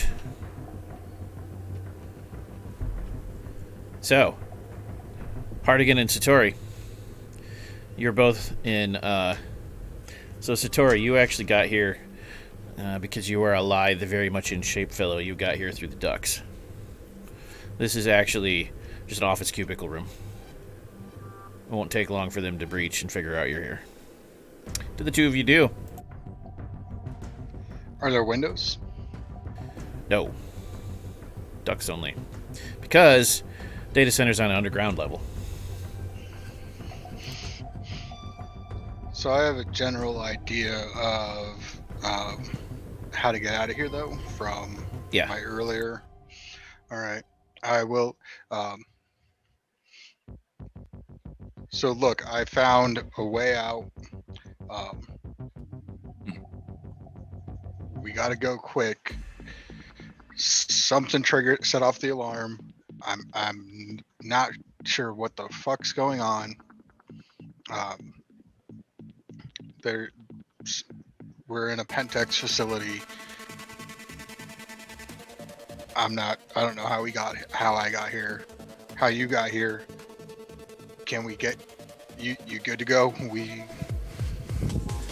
Now remember, you can sense the mind, but this is some Scottish guy telling you this. This is probably weird for Satori. Very, very strange. Is this some sort of disguise? And he starts reaching over to like pull at his face a little. It's very impressive. I had no idea where I was until now, frankly. Something like that. We are in some bumblefuck town in Nebraska. I am not sure how I got here. I am not quite in the right body at the moment. I'm not sure what sort of enlightened science this is. It's something that will have to be examined more once we are back at the construct. But the first order of business is getting out of this location.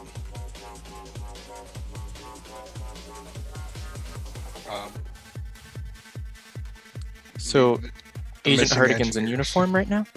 Like, he's in one of the uniforms? Yep, he's in uniform. I'm in uniform. Satori starts stroking his chin. We are both disguised. We could just walk out the front door. No? The thing is that the body that I'm in is not my body. And that means somebody else's mind is probably in my body, and they may have alerted the facility to that fact. And now we're gonna get weird. That's when the door gets kicked in. And you hear Hardigan's voice say, "I can sense it there and there." And 3 guards come piling in, along with Agent Hardigan. Roll initiative, the 2 of you. Alright.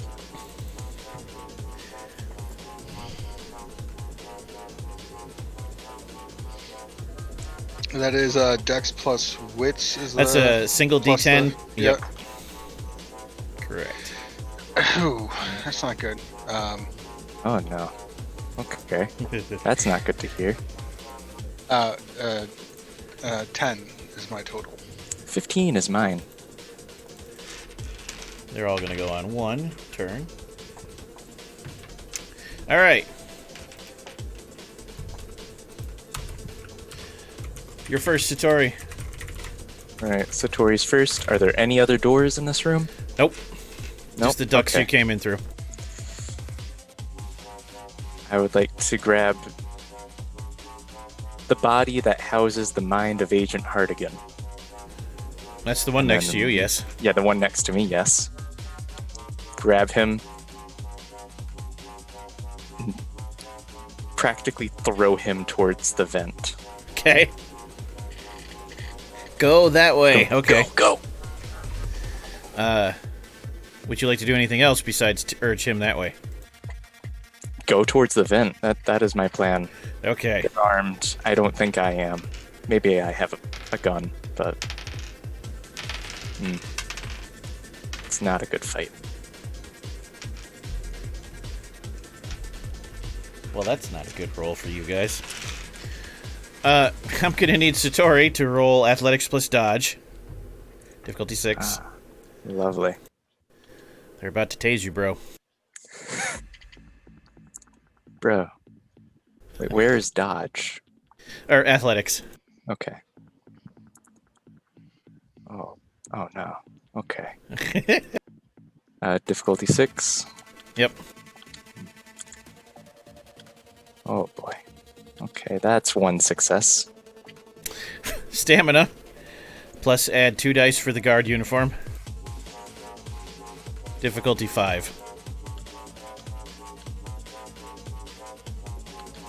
That's 3 successes.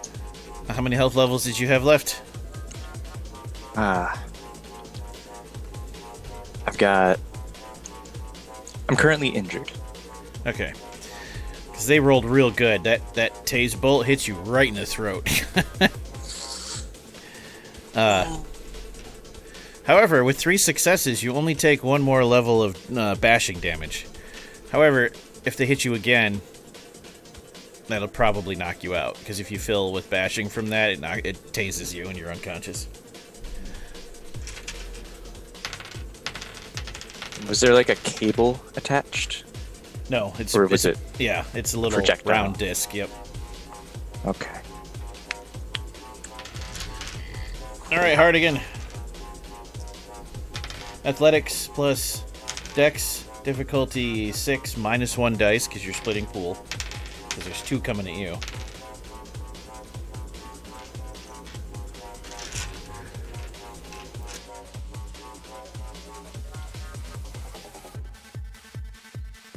Two successes. And then a second one at minus 2. -2 dice. Yep. And you continue to split the pool as you make more actions.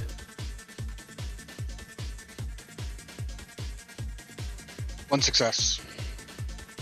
Okay. Those 2 didn't roll as well. You actually throw yourself behind a desk and kick a chair up over your head, and the pellets hit the chair. And it comes crashing down, and you roll to your feet staring at you, but not you. And it's your turn. I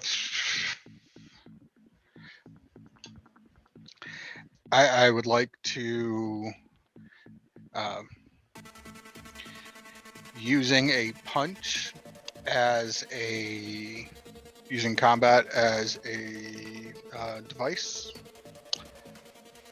Use a mind effect to knock him the fuck out. As soon as you make physical contact with him, that botched spell decides it's done being botched. I'm going to need you to roll willpower in him, too. Difficulty 7.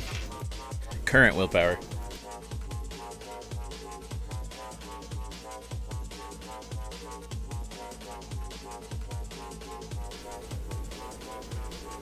Hit difficulty 7. Yep. Did 10s do anything on a willpower roll? Double, because this is just a roll. 4. Oh, tie. And you're the defender.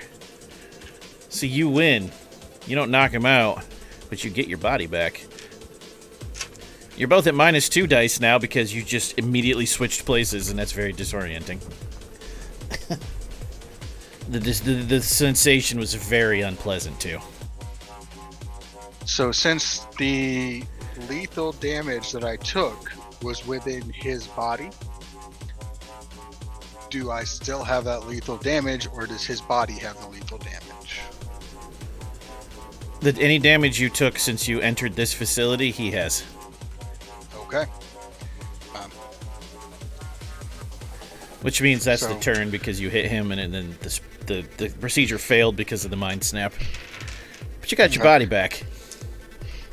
So Satori. then- Oh, go ahead. What were you going to say? I was just gonna say, just or for the record, I believe that makes him at 1 aggravated and at 1 lethal. Okay. Satori, you see Agent Hardigan punch his own body really hard, and they both reel, and it's weird. What are you going to do? You don't actually know they swapped. It's not visible. But they both reel like they both got punched. Did anything happen with their minds? Sense Since that. you actually failed that roll, it's still in the room. Still in there? Yeah, okay. Yeah. I'll let Hardigan fight Hardigan. For now, I need to figure out who tased me in the throat. You can tell because he's like, I got him! I'm going to run at him, and I am going to punch him. Roll martial arts Square plus in the- dex. Square in the what? Square in the nose. Just right in the face. That is my plan. Difficulty 6? Yep. 6 successes. So, roll like, I don't know, 12 damage dice. That's 4 successes. Yeah. You hit him real hard and knock him, like, right out. And his nose explodes. Blood splatters on your face. He falls over. That's gonna take plastic surgery to fix. Hardigan, you're in your own body again. He lost the roll, so he's reeling the whole turn. The other two are actually shooting at him, so what do you do? I'm gonna point at him, shouting, "He's the primary target." They and tase then- him. He falls over unconscious. And then I figure he also has a taser of some sort. He does, and so do you. So does Satori. All right. I'm gonna tase one of them. Okay. Firearms plus dex, difficulty 6. -2 for the body switch still. Yeah. Okay. And once again, using the taser as a device for the mind knock you the fuck out. I would like to do that. Try it. So roll your enlightenment first, then, before you roll the attack roll. Okay. And you can add whatever you succeed in the enlightenment as extra dice to the damage roll. The enlightenment should be against DC 5. Well, does my enlightenment roll also come at a No. -2? Okay. Then that's 4 successes. So if you hit, you can add 4 to the damage. 2 4 dice. 10s.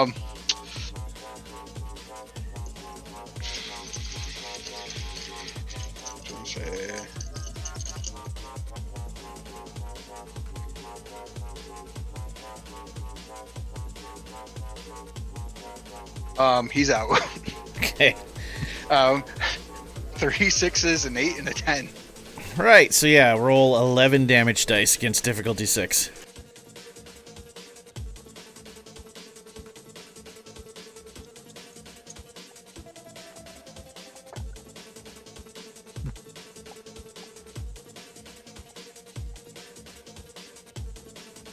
One, 2, 3, 4, 5, 6, 7. And I only have 10 dice, so I have to roll one more. 8. And do 10s. 10's double, yes. Then he's fucked. That's 14. Yeah, you hit him with the taser. He immediately loses control of bowels and bladder. It's very, very gross. He hits the ground. You killed him. His companion freaks out because he's pretty sure you did kill him. Like smoke is coming out of the where the taser bolt hit, and the other guy turns and runs.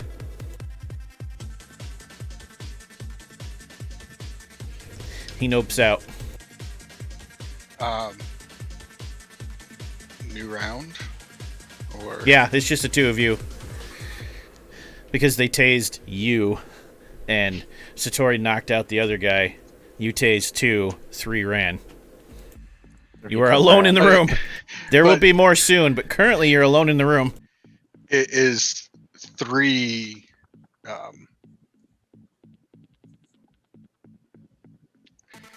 Is 3 catchable? No, because if you chase him, you're going to run into the reinforcements at the other end of the hallway. True. Well, I mean, yes, but there's like half a dozen guys down there. Let's just. I'm gonna look. Agent Satori. We need to go now. Agreed. Assuming I still retain the knowledge. Satori immediately just starts going for the vent. Athletics plus strength, difficulty 6 from both of you.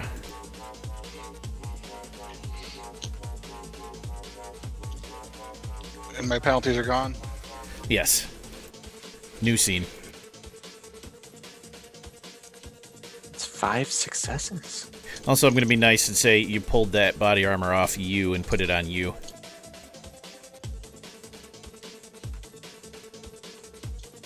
Free.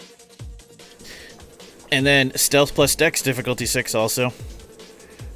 From both of you.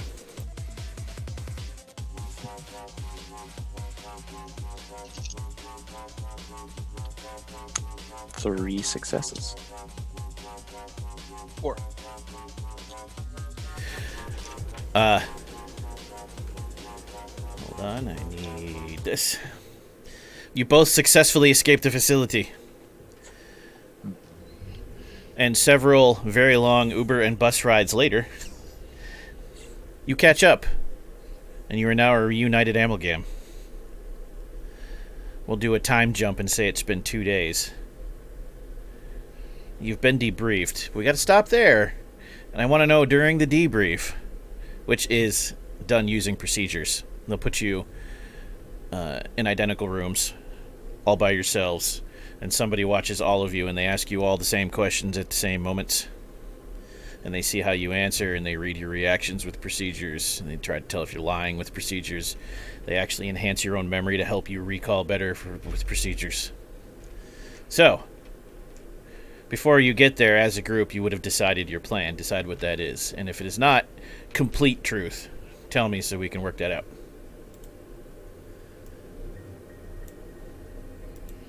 You do all understand, even Agent Hardigan, that the information you have is dangerous knowledge.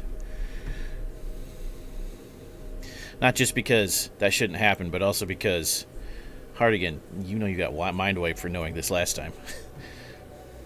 I also know that I reported this information what happened, and we It's ended still up there. here. You don't know if it's the same facility, but clearly 2 of them still exist if the rest of your team is not lying to you. And the fact that all 3 corporations are working in concert. That's a big thing, too.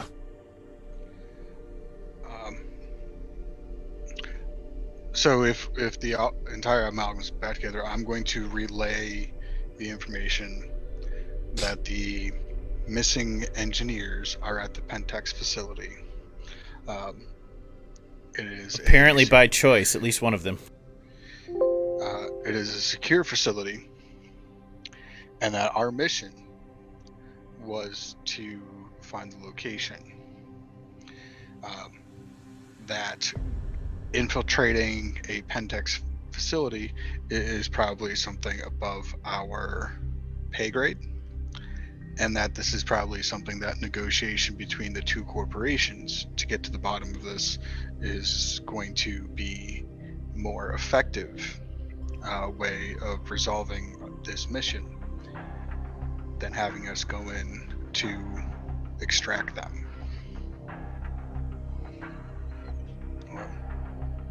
It is my recommendation that we keep the details to a minimum and speak as truthfully while answering the questions asked, with providing the minimum amount of detail needed to have this going forward. What should our answer be if they ask where we emerged from?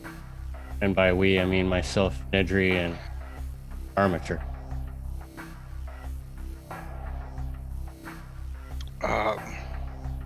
I mean, what do you know of what was going on at that location.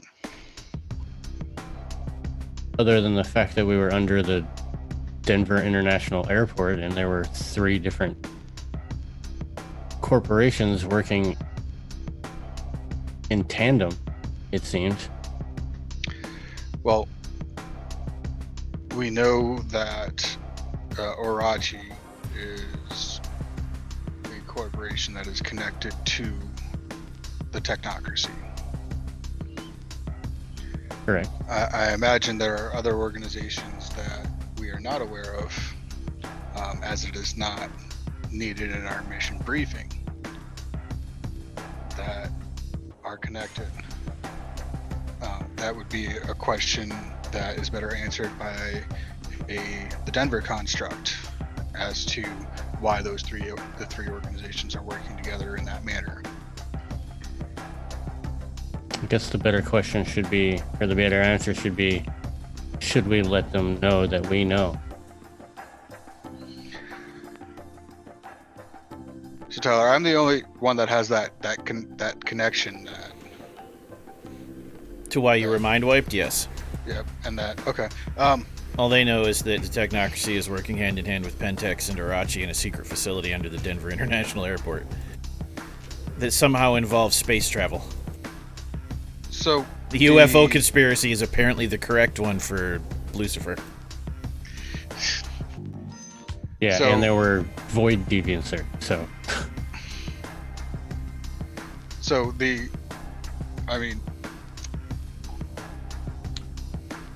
you understand that. I understand that the business of the Denver construct is not under the purview of my assignment, with my location being the Detroit construct. The why they were working together is a question for the Denver construct. You are a good agent, and you know that it's not your business. You do not need to know information about other activities outside of what your construct is working on. That is exactly my concern.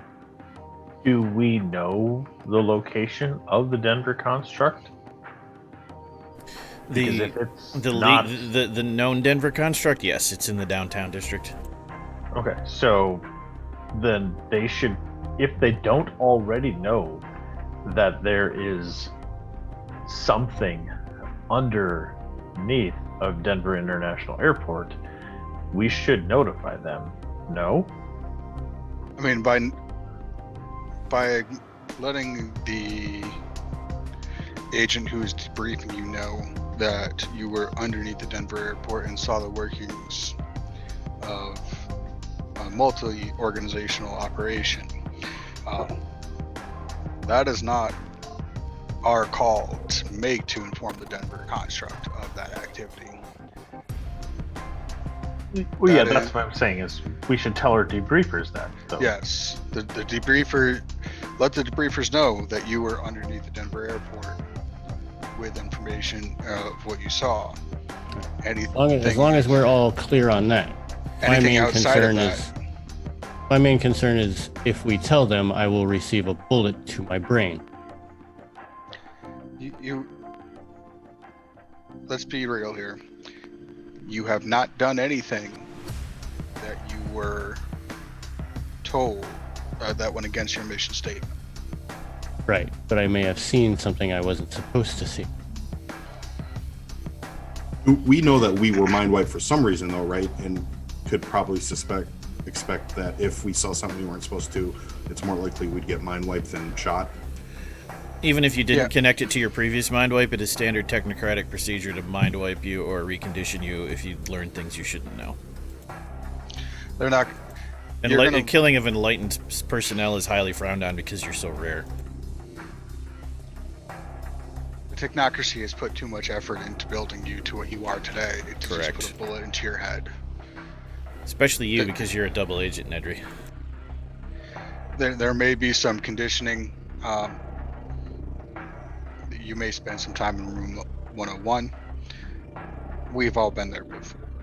This is not new. This is part of the job. All right, as long as we're all on the same page. Satori, you're the only one I haven't heard say anything.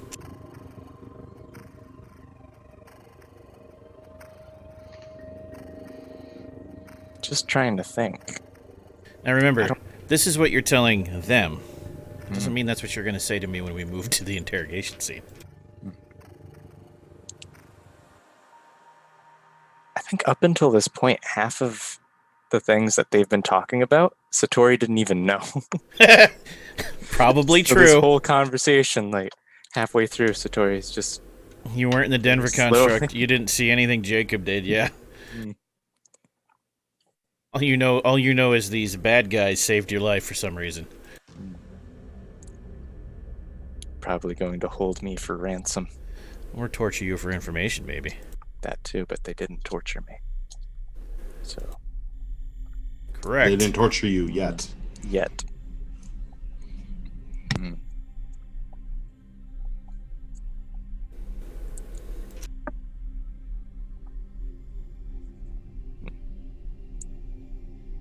Okay.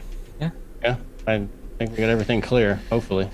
In debrief, do you stick to the plan, Dasha? Yes. I know Hardigan does. Do you stick to the plan, Armature? Yeah. Nedry? Yeah, I probably go against what Hardigan said and keeping it minimal because I'm more trying to prove myself to not, because I'm trying to prove myself in my true loyalty to the Technocracy, so I'm going to be as open as humanly possible with them about what I saw and experienced. Okay. Total truth, and probably in excess. Satori? Satori will tell them everything he saw, which is basically nothing, and if they press him for anything else, he'll just say, like, I didn't see anything else. That was it. Okay. Nedry, please go ahead and roll Perception plus Alertness difficulty 4, and then Awareness plus Perception difficulty 4. As you're the most forthcoming, they decide to pump you full of some enhancement drugs to increase memory recall.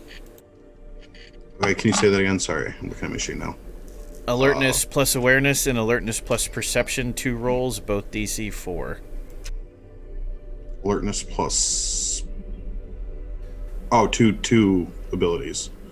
No, 2 separate rolls. Alertness plus Perception first, then Alertness plus Awareness. Oh, okay. Perception plus Awareness, sorry. DC is 4. 4. That is 2 successes on the first roll, that on the alertness roll, and same amount of dice. 3, 4, 5, all 5 on the awareness. Okay. They thank you for your service and dismiss you. They tell you, take 48 hours, take a weekend, as it were, to recover.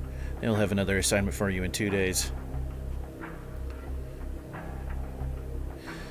They make you return anything that you took that was from requisitions, but they don't make you return any of that equipment you pulled out of the virtual web. Sick. I don't know what Nedry does for Vice.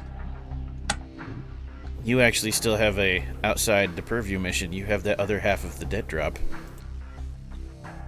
The physical meat space dead drop to connect to the digital dead drop you picked up to figure out the encrypted message that's only for your group. Yeah, I forgot about that. So that would be something, but that very much would still be within mission protocol, as I understand it, correct? No. No. Well, I mean, This is only for your group. This is not something that is part of a mission that was assigned. This is information that was found and is being pursued without instructions to do so. Because the information is for your team. Not from the Technocracy, from an unknown third party. That's right. Okay. Do you want me to handle that now, or are you moving on for now? That's a group question, since you have 2 days off. Okay. So I guess go through what everyone else is doing, and I don't know if everyone else is also getting 2 days off right now or what. Yeah, that was everyone.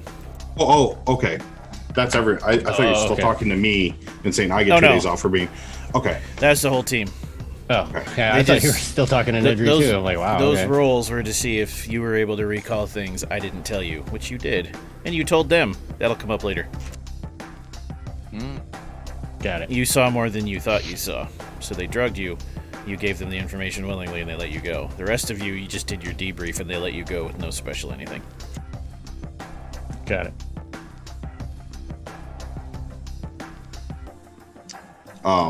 Which means in the case of Nedry, either you proved your loyalty more or you made yourself more of a target. One of the two.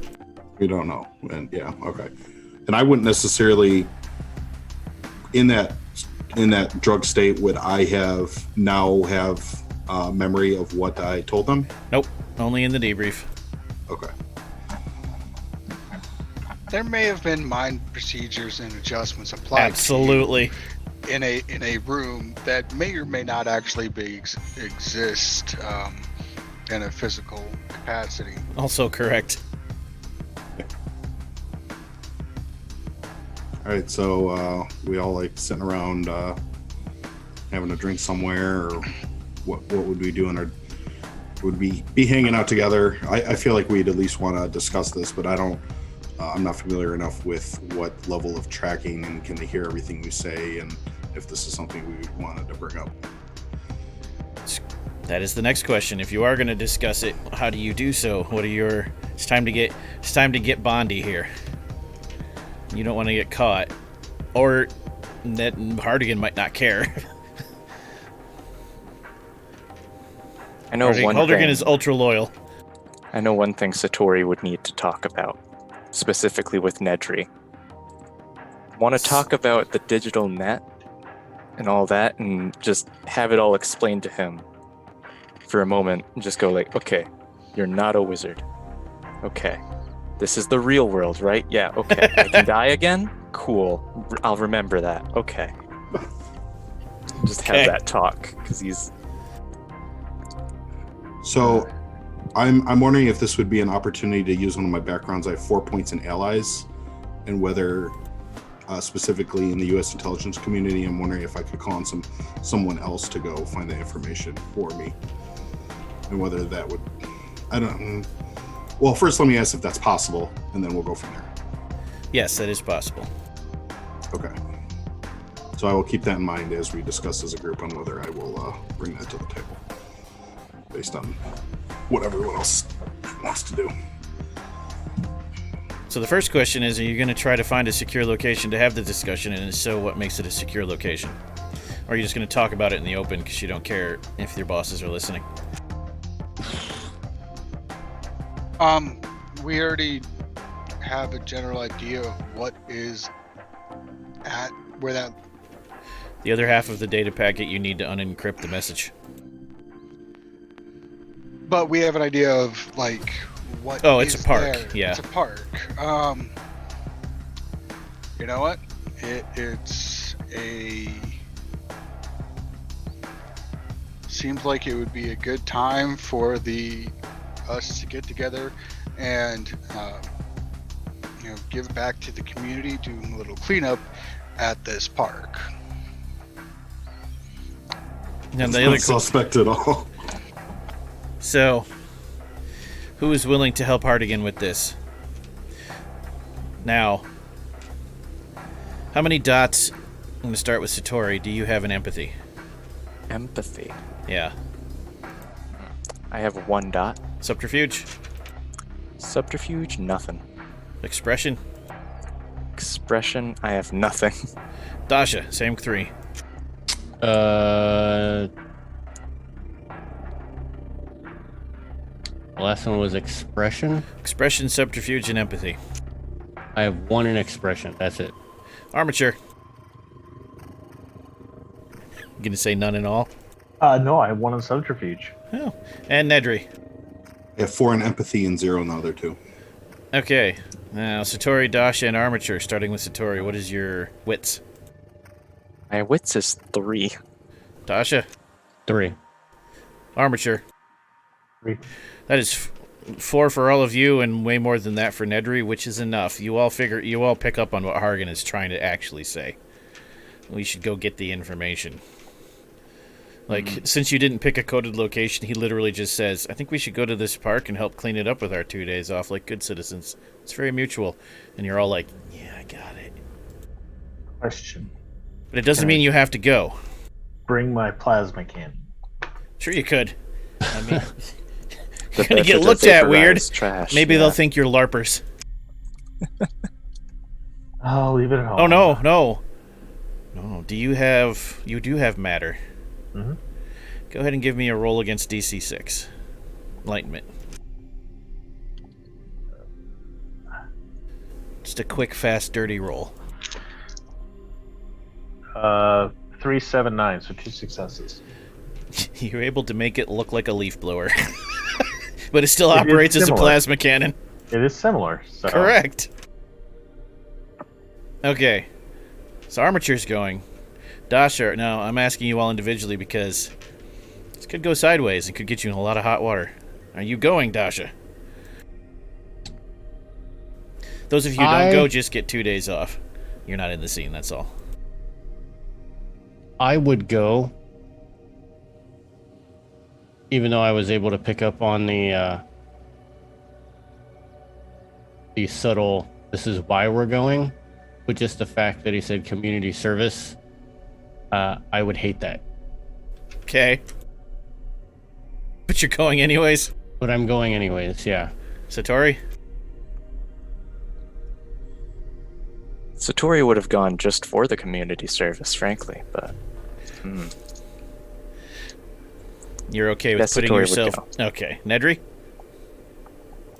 Yeah, I have designs, but I feel like my empathy of 4 would say, yeah, I should go pick up from the park, and that sounds like a good enough reason to find the stuff.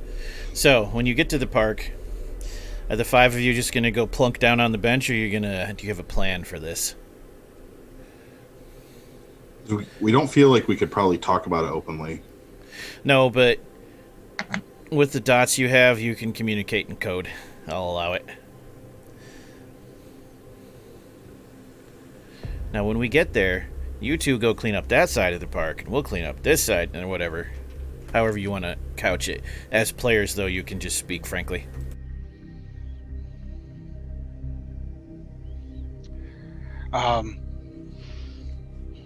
I do want to throw out, so I guess maybe before that happens, I do want to then suggest to the group that I have friends that could do this for us, if you're open to that. The friends might not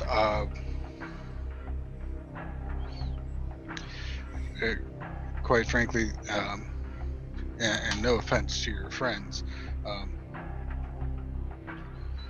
but if they show up and get the information, that may compromise the information that we already have.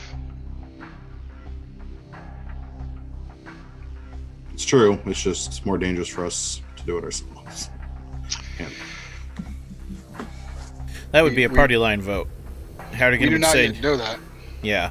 Hardigan would say we should get it, and Nedry would say we have an option. What would the 3 of you prefer? Armature, Dasha, Satori. this is a really weird thing to start pulling organizations into, but could I, because I am still someone with ties to the Yakuza, could I get a couple lackeys to come out and help us? Yes. Or, yeah? So That sounds like you're on board with Nedry's plan. You're going to create a weird squad. What about Dasha? I also have the ability to bring in extra troops, but I would not. 2 people in your social characters. God. Well, I have spies and I have backup. What? Now, the one thing Satori would bring to the table here, just an important point, is the military might try and steal it, but my lackeys aren't going to try and steal anything. They're just going to be like, weird information. Here you go. I guess the main question is, do we know, based on the GPS location that we found, where it is? Yeah. Or do we just know it's in this park general? There's something to do with a specific bench. It's a dead drop. Okay. Okay, we don't. So we don't. Yeah, we don't need people. Yeah, my entire point is that if the dead drop is being watched, it's being watched by people who would be expecting us. If someone else were to go and pick up that information may become compromised, not because the people that we send go and get it, but Can I because offer the something? people who, So, I have a mimetic base replicator. So I can make a mask that looks nothing like one of us, and they can just go check out the bench. That would be the same. Would end up being the same problem as someone not us showing up. Alternatively, we could get a lackey, give them one of our faces, give them some of our clothes, and send them over in case it's like an elaborate assassination. I don't know. In this scenario, you should be this paranoid. You are doing this correctly. So I guess, Sure. are we supposed to meet someone at this bench? I thought it was just It's a dead drop. You have no idea. As in, generally a dead drop is you don't actually meet them because that would compromise the dead drop. It's someone stashes something there and then leaves, and then you go pick it up. That makes sense logically to Armature, but Armature has also seen James Bond movies and knows how this works. And Jason Bourne and if someone's watching that dead drop and somebody else takes the information, then the person watching that dead drop can nullify the information, making it useless. And it makes the point of all of this go away. Well, so If someone else takes it, then the person behind this calls the whole thing off. so then one of us just needs to go and get it.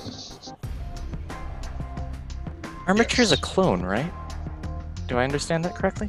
No, somebody else No? was a clone. Someone else was a clone. Who's the clone? Agent Hardigan's a clone.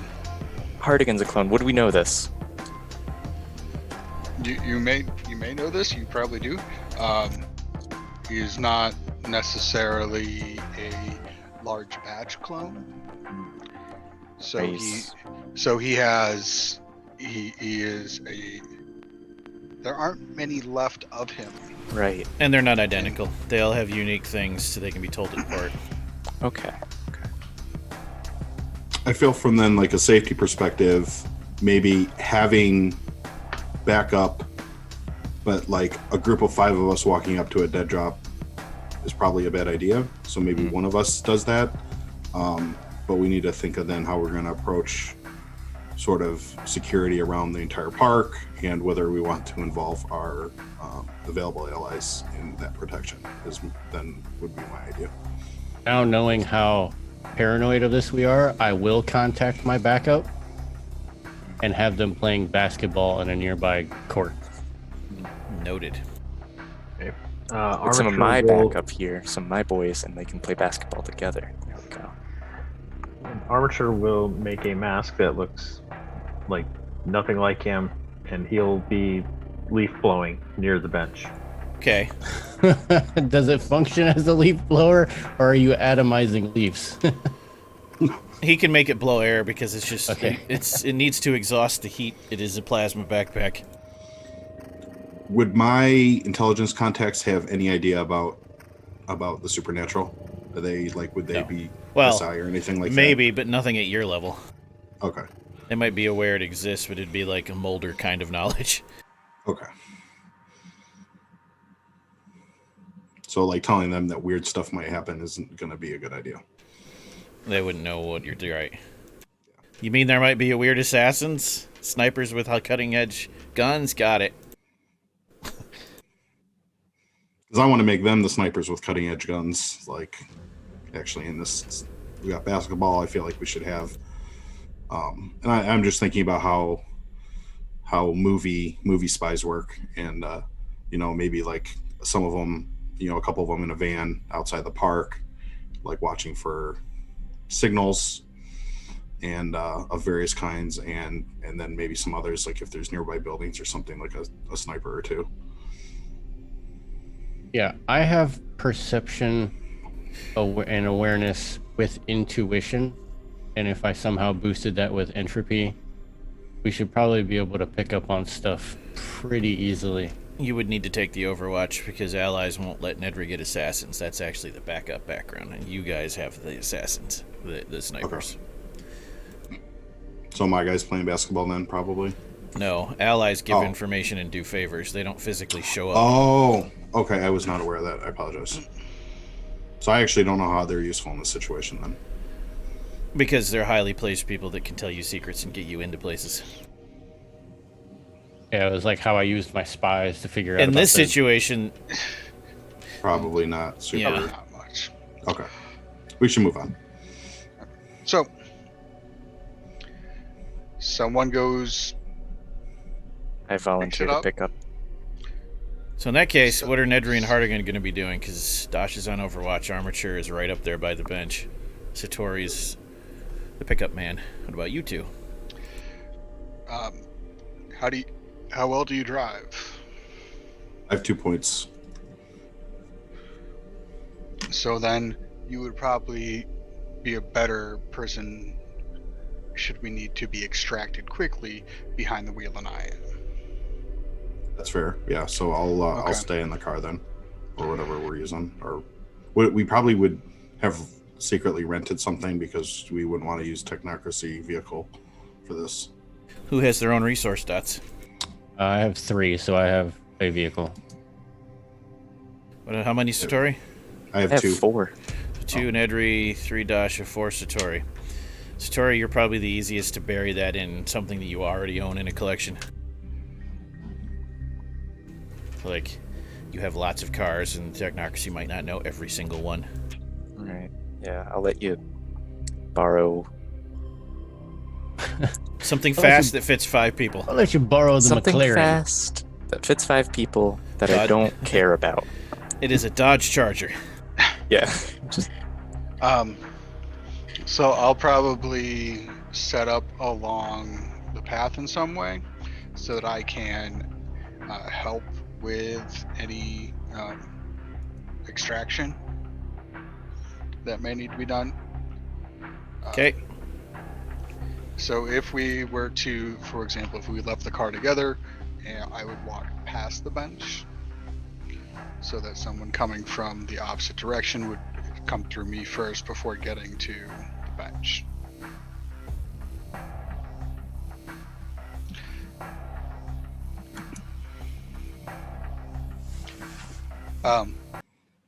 And just a quick unrelated question.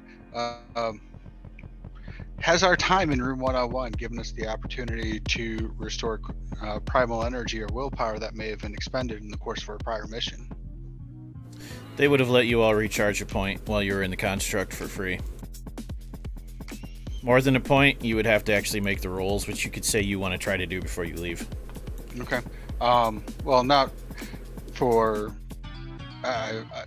I've gotten enough to get a point to get of primal energy. I'm thinking more of my temporary of regaining willpower.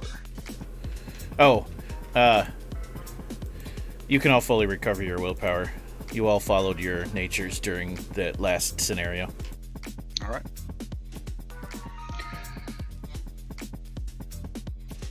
None of you deviated from what you would have done. But yeah, as far as primal energy, if anyone wants more than a point, they can roll their enlightenment against difficulty 6. You can hold a max of equal to your genius or higher if you have at least prime 2.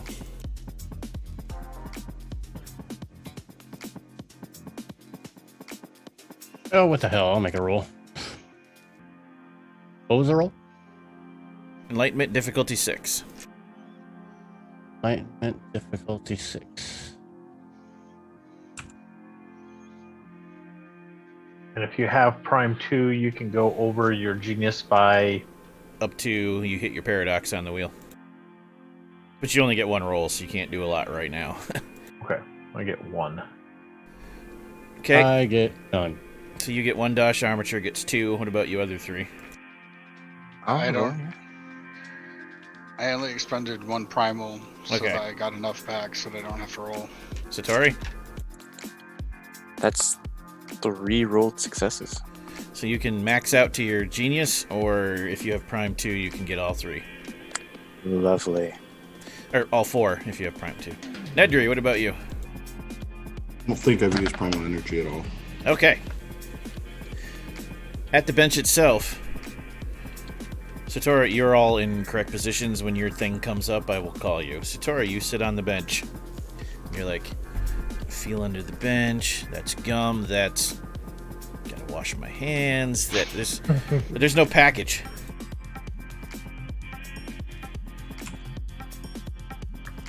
Huh. Strange. Armature. Alertness plus perception, difficulty 6. Dasha, same thing. There's a lot of gum under this bench. Can I use like forces and matter to be like scanning for anomalies?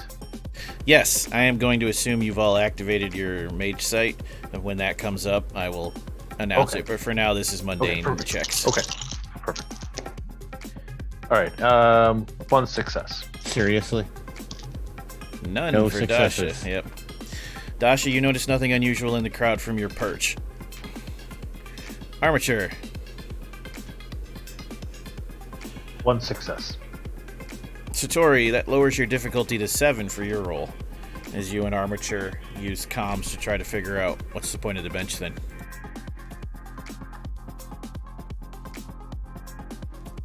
So perception plus alertness difficulty 7 for Satori. Would have been 8. Okay. That's 1 success. And now we're going to have Armature roll awareness plus alertness, difficulty 7, and Satori the same. Plus perception, wow. Awareness plus perception, difficulty 7 for both of you. 2 successes.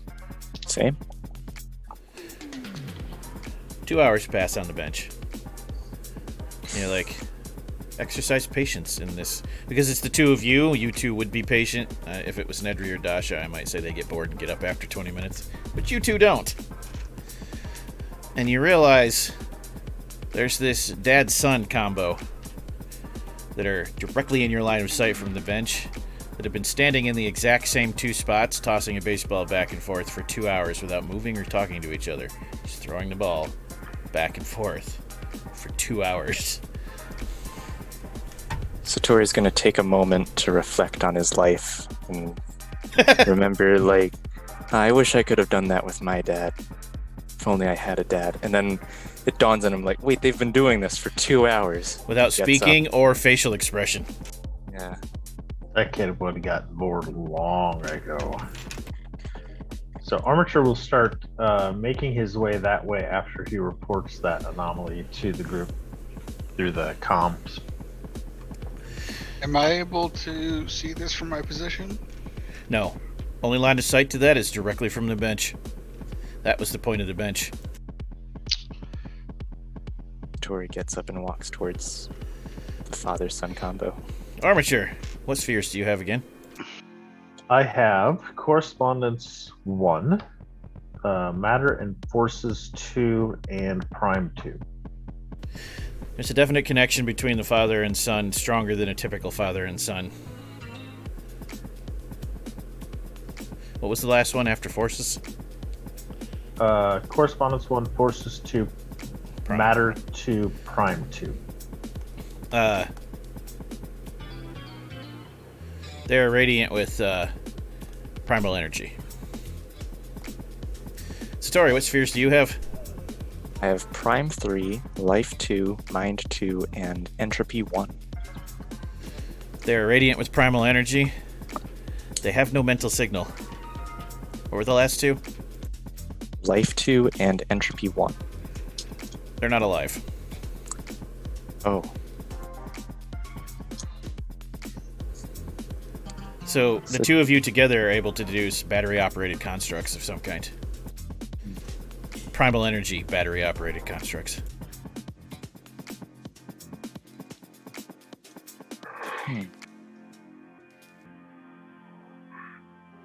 Okay. So that's strange. And they're throwing the ball back to each other. Yes. However, Armature, once you begin advancing towards them, they stop, turn their heads simultaneously, look at you, turn and walk away in perfect unison in opposite directions. Perception plus alertness, Satori, difficulty 6 again. All right. Difficulty 6. That is 0 successes. Same for Armature. Okay. 7, 9, 10, 9, 3. So 1, Okay. 2, 3, 4 successes. You notice, Satori doesn't. The bench is positioned perfectly so there's a gap between two trees that let you see the father-son. You could have seen them from other angles, but it wouldn't have meant anything to you because they would have faded into the background of all the other people at the park. Only from that specific bench would the anomaly have stood out so obviously. So you pass between the two trees to get closer. That's when they turn and split. You're in the way, that's why Satori failed. That's what we're going to say. But what you see is a bunch of people around the big central pond, hanging out, doing whatever, playing frisbee, playing with their dogs, you know, sitting, meditating in front of the pond. But one specific person, a lady with blonde hair and the bluest eyes you've ever seen, actually stops and turns and makes eye contact with you and maintains. He'll start moving towards her. Satori, you follow? Naturally. Jet Hardigan, you do see the two of them heading deeper into the park. So when they related, I would have tried to come around from the location. So I wouldn't have gone like down the path and then taken an L. I would have gone, you know, off the path and around, trying to go to where the father and son were playing ball Okay. from another angle. Yep, you can do that. You intercept no father or son, though.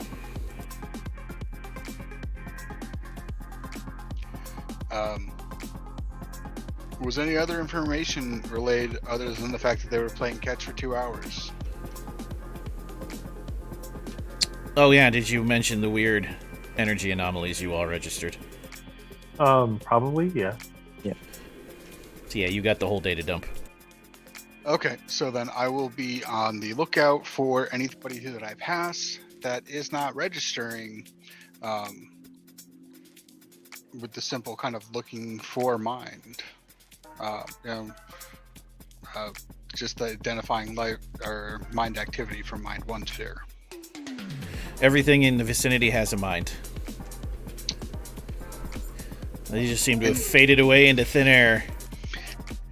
I will continue until I find something that does not have a mind signature, or until I have met up with Armature and Story.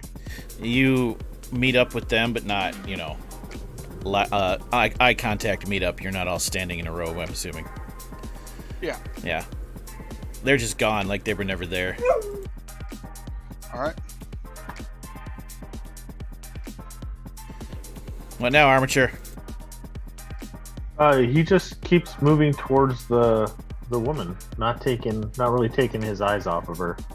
Dasha, perception plus alertness, difficulty 6.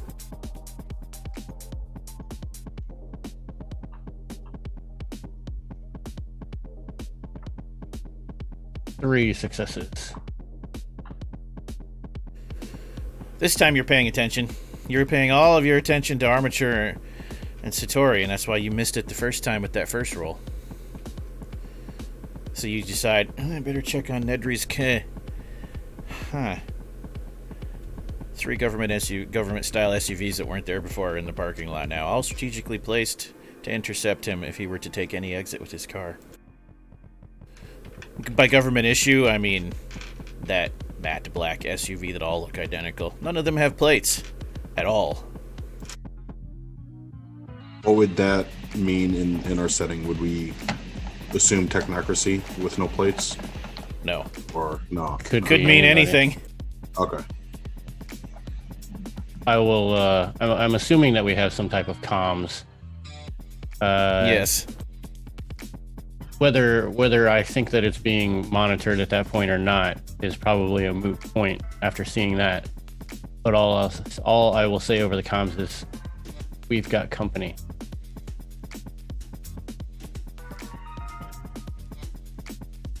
Nedry, what spheres do you have? I have correspondence 3, forces 2, matter 1, and mind 1. Roll awareness plus perception, difficulty 6.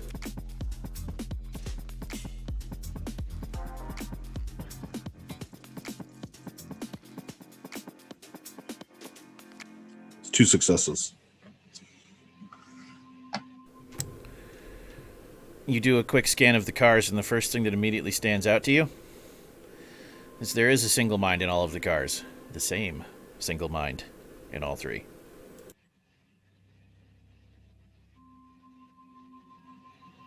And it's very organized.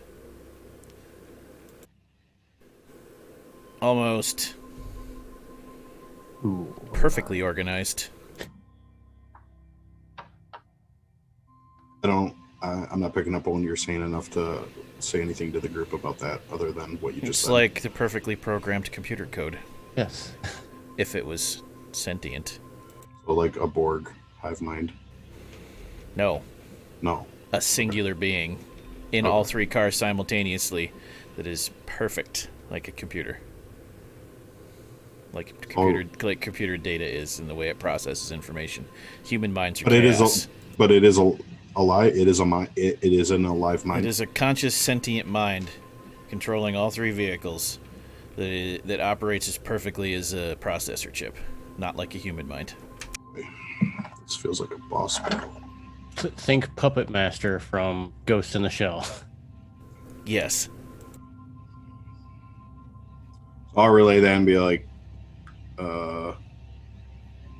assume. Yeah, just basically, I'm going to say assume that comms are compromised. I'm in trouble. I'm just going to... Don't know what's going on, but not much I can do at the moment. Armature, you're within 10 feet of the blonde now, who's just standing there still making eye contact. No facial change in expression. Okay. So he would probably...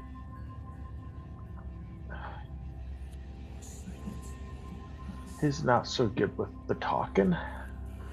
So he'd probably stop, say about that 10 feet from her. And at that point, he'd finally allow himself a chance to kind of look around and make sure that there's, not anybody, right here with him, to overhear it. Only your own people that you're aware of. Okay. So then he would, he'd just say, we followed your directions. We're here. Now what?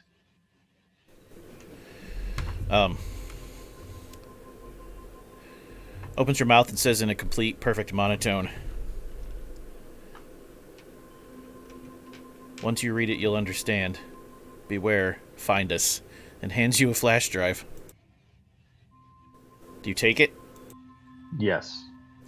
As soon as you take it, slow blink and like a little shudder, and then she rapidly blinks and she looks up at you and smiles all confused and says, "Hi, can I help you?" in a bubbly, perky voice. He'll point down at his leaf blower and just say, "Oh, I was just warning you I was going to fire this up and it might be a little loud." "Oh, thanks. I appreciate it," and then bounces off. Dasha, perception plus alertness, difficulty 6.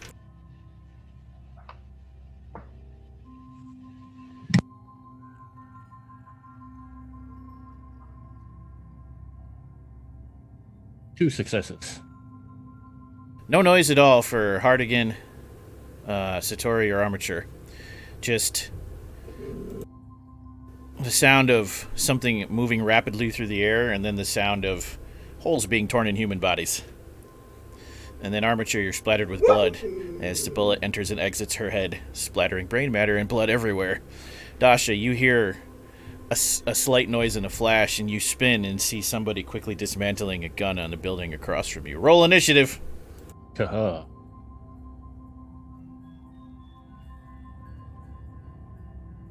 Wits plus Dex added to a D10, right?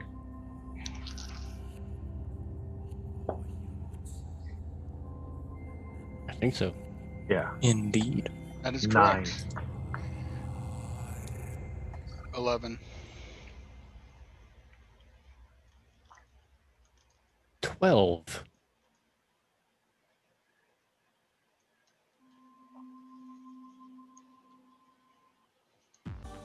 $19. I rolled a 10, so I did pretty good.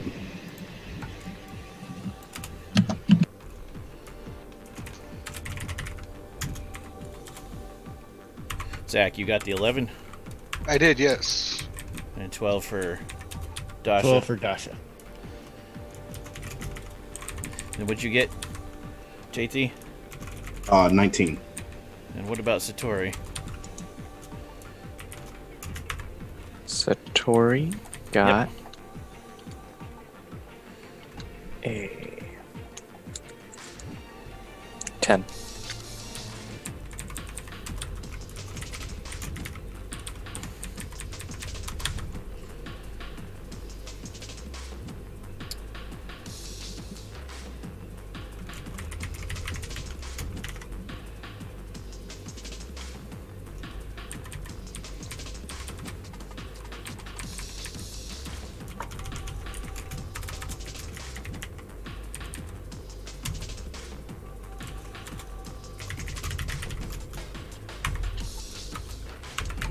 Okay, JT. Wow. Nedry. You hear all kinds of chaos over the comms, and you're like, all right, time to start the car. But you can't really do anything unless you're going to leave without him. But it's your turn. You can hold unless you have a cool action in mind. It did have a cool action in mind, but it involves not using the car. Okay, what do you And want I to don't do? know. I want to functionally teleport using the same way that the would res and derez into the internet and use that, but maybe as a first time ever trying the idea of derezzing myself in meat space and rezzing myself in meat space elsewhere. Where at? On the building with Dasha. You can, but then you have no escape plan for Hardigan, Armature, and Satori. Okay. I love how this is happening Which reminds me, immediately after the Satori and Nedry conversation of, this is the real world, right? We can't do any of that stuff now, right? that reminds me, you took 2 paradox for exiting virtual space and meat space in your bodies. I never told you, Nedry. Okay. Also, you're all fully healed. Injuries would have been tended to in the construct. Huh? Unless you had aggravated, that's just reduced to lethal for now, but any lethal or bashing is gone. So I'm trying to think what I can do here, because I'm just gonna, these SUVs aren't situated in a way that I'm gonna get out with a car, right? Just not gonna happen. Like trying to smash through them is. You could try to analyze the situation to Okay. get that information. So let's start with empathy plus perception, difficulty 6. I'm good at that. Relatively good at that.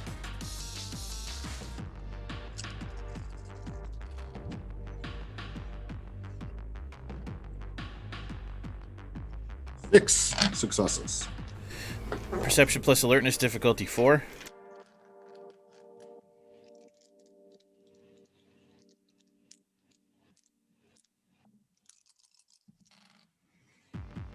Two, three, four, all five successes.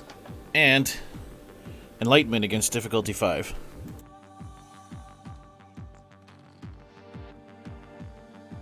Two. You analyze the situation and quickly realize those SUVs aren't there to stop you, they're there to help you. They're positioned at all the exits to block those other 7 vehicles surrounding you that no one noticed because they were actively blocking themselves with counter magic in the parking lot with people in them. They notice you noticing them. They all start their engines. Now I get to, like, I feel like they're going to drive in unison with me, and we're going to, like 4 cars all doing this at the same time.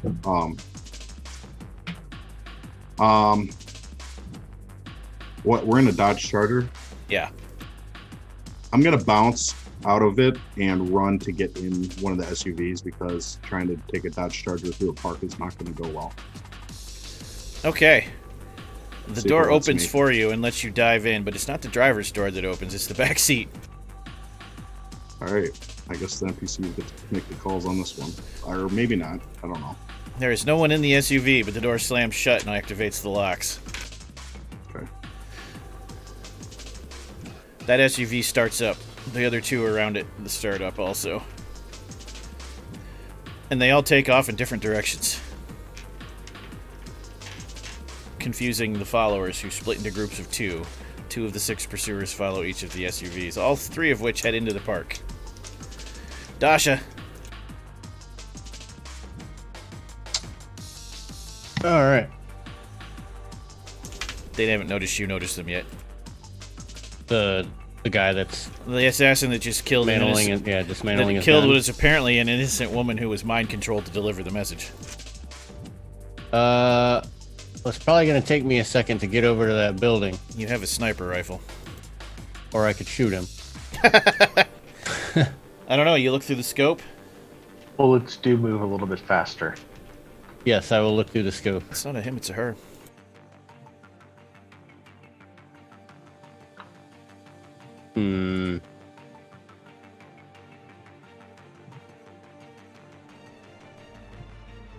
I wish to have words with this person nonetheless. Let's try and go for a leg shot.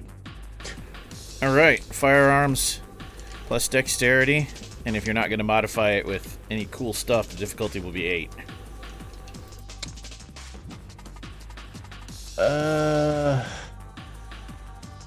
This is precisely what procedures are for, is stuff like this.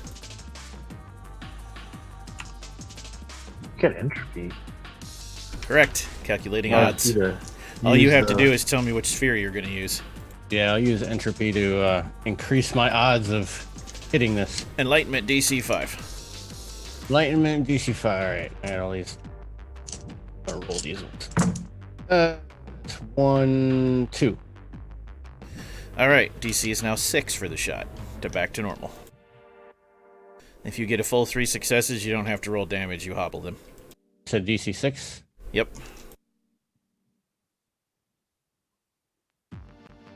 Four successes. Yep, no damage necessary. You take the left leg out of the very surprised lady who falls over.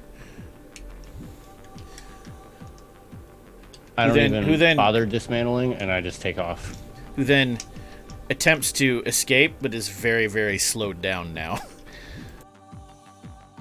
So in other words, they head into the building they're on the roof of, but you're in the building and halfway down the stairs before they make it to the door of theirs. Zach,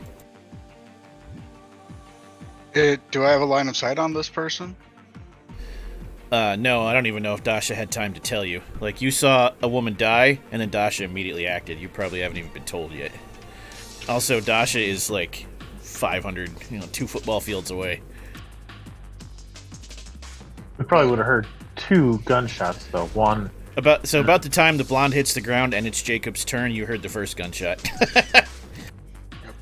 But I'm able, as a trained operative, I may have some That was an idea assassin's of where bullet. and am I able to triangulate where that assassin was to be able to do anything? You could try, but first I want you to roll awareness plus perception, difficulty 6. Awareness. Perception and difficulty 6. Just checking because we have awareness and alertness. So Yep, awareness is when I want it to be supernatural senses. lovely. Nothing can go wrong there. 4 successes. That's when you realize you have bigger problems. The 4 enlightened people who were already in the park using countermeasures to hide the fact that they were enlightened from your senses, now moving towards you with sidearms. 1 from each direction, cutting you off from escape. You can go through the pond, I guess. Like, as soon as they drop the countermeasures, you can sense the magic on them. And not the magic, but the hyperscience. Hyperscience. They are not Technocracy agents, though. It's some other kind of hyperscience. That's new. Well, if these are not... They're not trained Technocracy agents you've ever seen. But they're like... You know how in the Bourne movies, you can just look in the eyes of the agent when he's become activated and you know you're in big trouble? That's what this is. And whatever just activated them dropped all of their mind conditioning so that they're aware and realize they have targets now, 3 of them. And it is hyperscience, and it is very similar, like it feels much like what you do, but it's foreign. It's not the way you were trained to do it. It's not so much this isn't the Technocracy, it's more, if it is, this is some kind of deep black ops program you don't know about. If they are clearly coming towards me... Yeah, they're coming towards all weapons 3 of you with lethal intent. with lethal intent, then they are, of course, acting unmutual. And unmutual behavior is not tolerated within the Technocracy.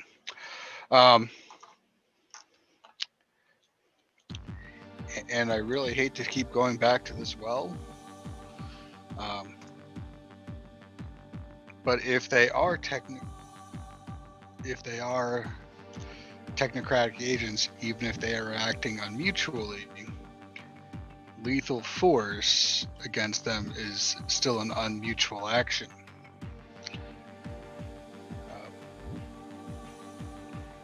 So I'm going to taser him. Roll it, firearms plus dex. You gonna add anything enlightened to it? I am... I would like to use entropy to make sure that it avoids any defenses that they may have against being tased. Roll enlightenment against difficulty 5.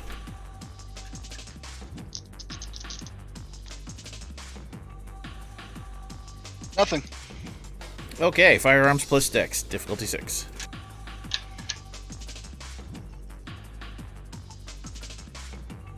Well, that is much better. 6.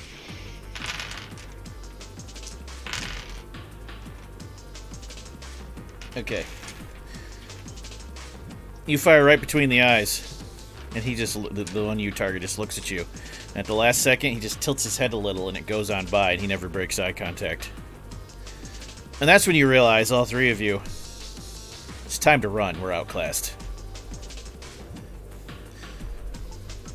In other words, you can kind of sense other characters' enlightenment. It's double yours, just with the one agent. That's enlightenment of at least 8. 7 or 8. And there's 4 of them. You don't have to run, but it seems wise. Satori. Yeah. Satori's running to what we had established as the extraction point.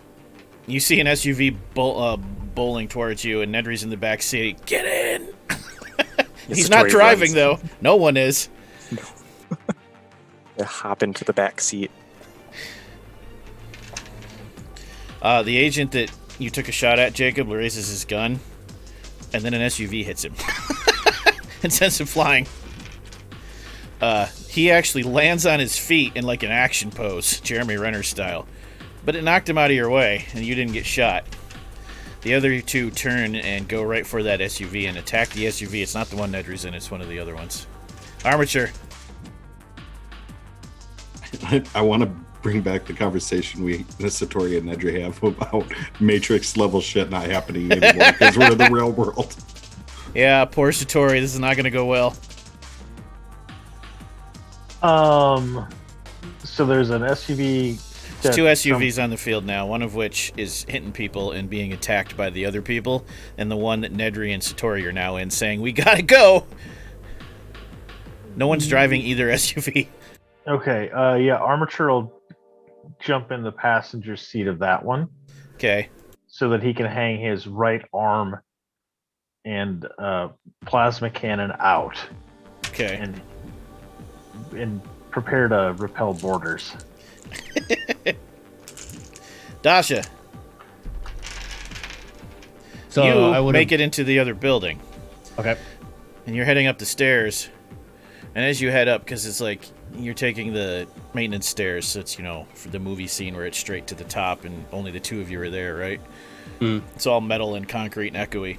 And at first, you're moving up and that person's moving down real slow, but then less slow, and then less slow. Now they're sprinting towards you. After you make it up about 3 flights, they stopped being concerned with the leg shot, apparently. Roll your awareness plus perception against difficulty 6.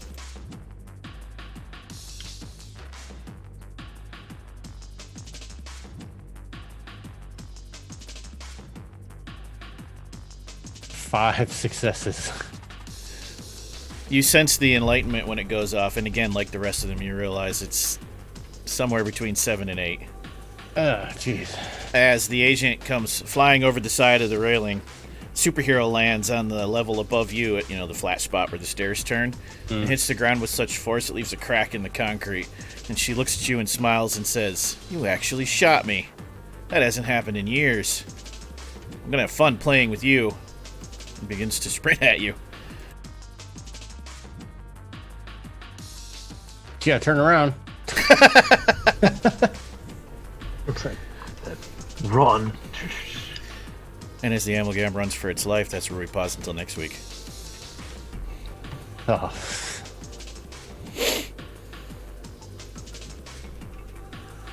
By the way, which of you actually has the flash drive again? That's Armature, right? Ah, yes. You were number 1 target. Oh, I'm going to come back to Hardigan and ask, I assume you jump into the SUV when able? Yes. Okay. You never know with Hardigan. He might try to stay in. I'll hold him off.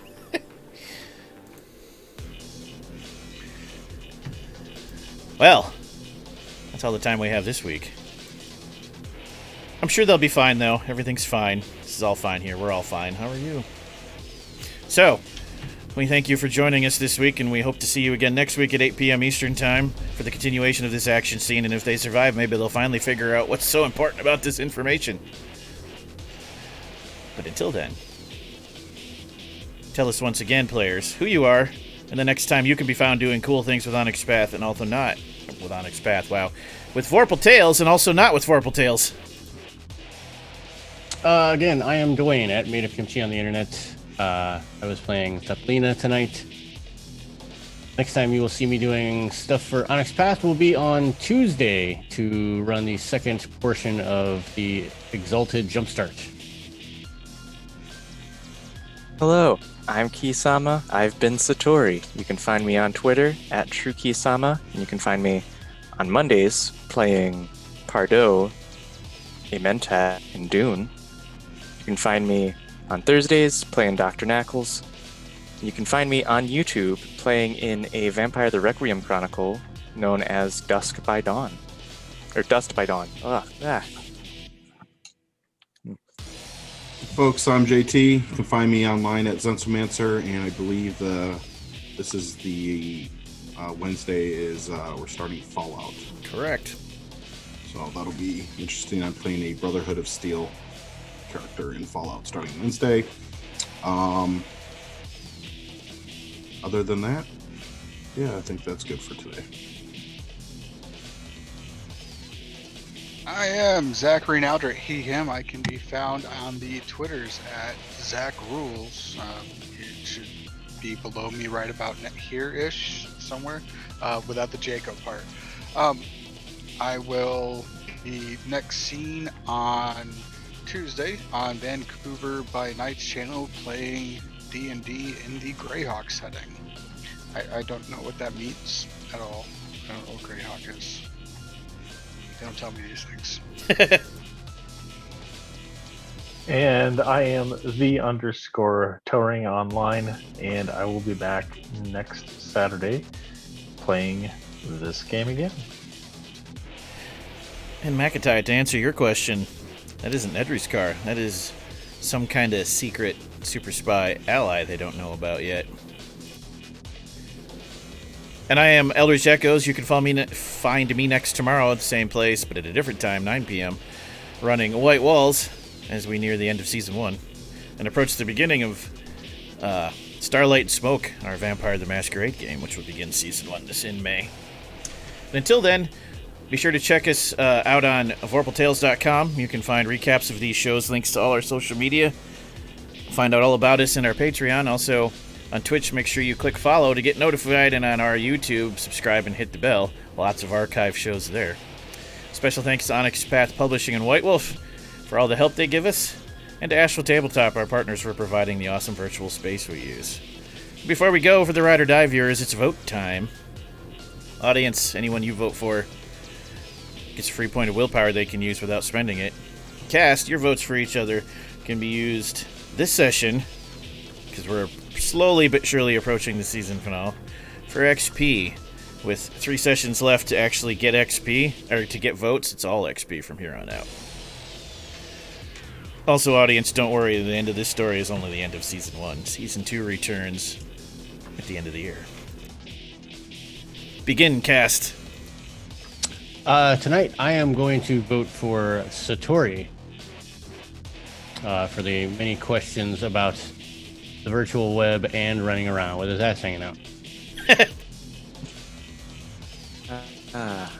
My vote will go to Armature for the amazing leaf blower and the amazing background. It's all fine. My vote will go to Dasha for actually hitting Agent Smith. I am also voting for Dasha because I took a shot at Agent Smith and hit him right between the eyes and missed. Yep. Thank you. And I will give my vote to Agent Hardigan for punching himself so hard he swapped brains. Excellent. Awesome being awesome to each other. And audience, we'll see you same time, same place, 8 Eastern next Saturday. Until then, remain mutual because we're always watching. Good night.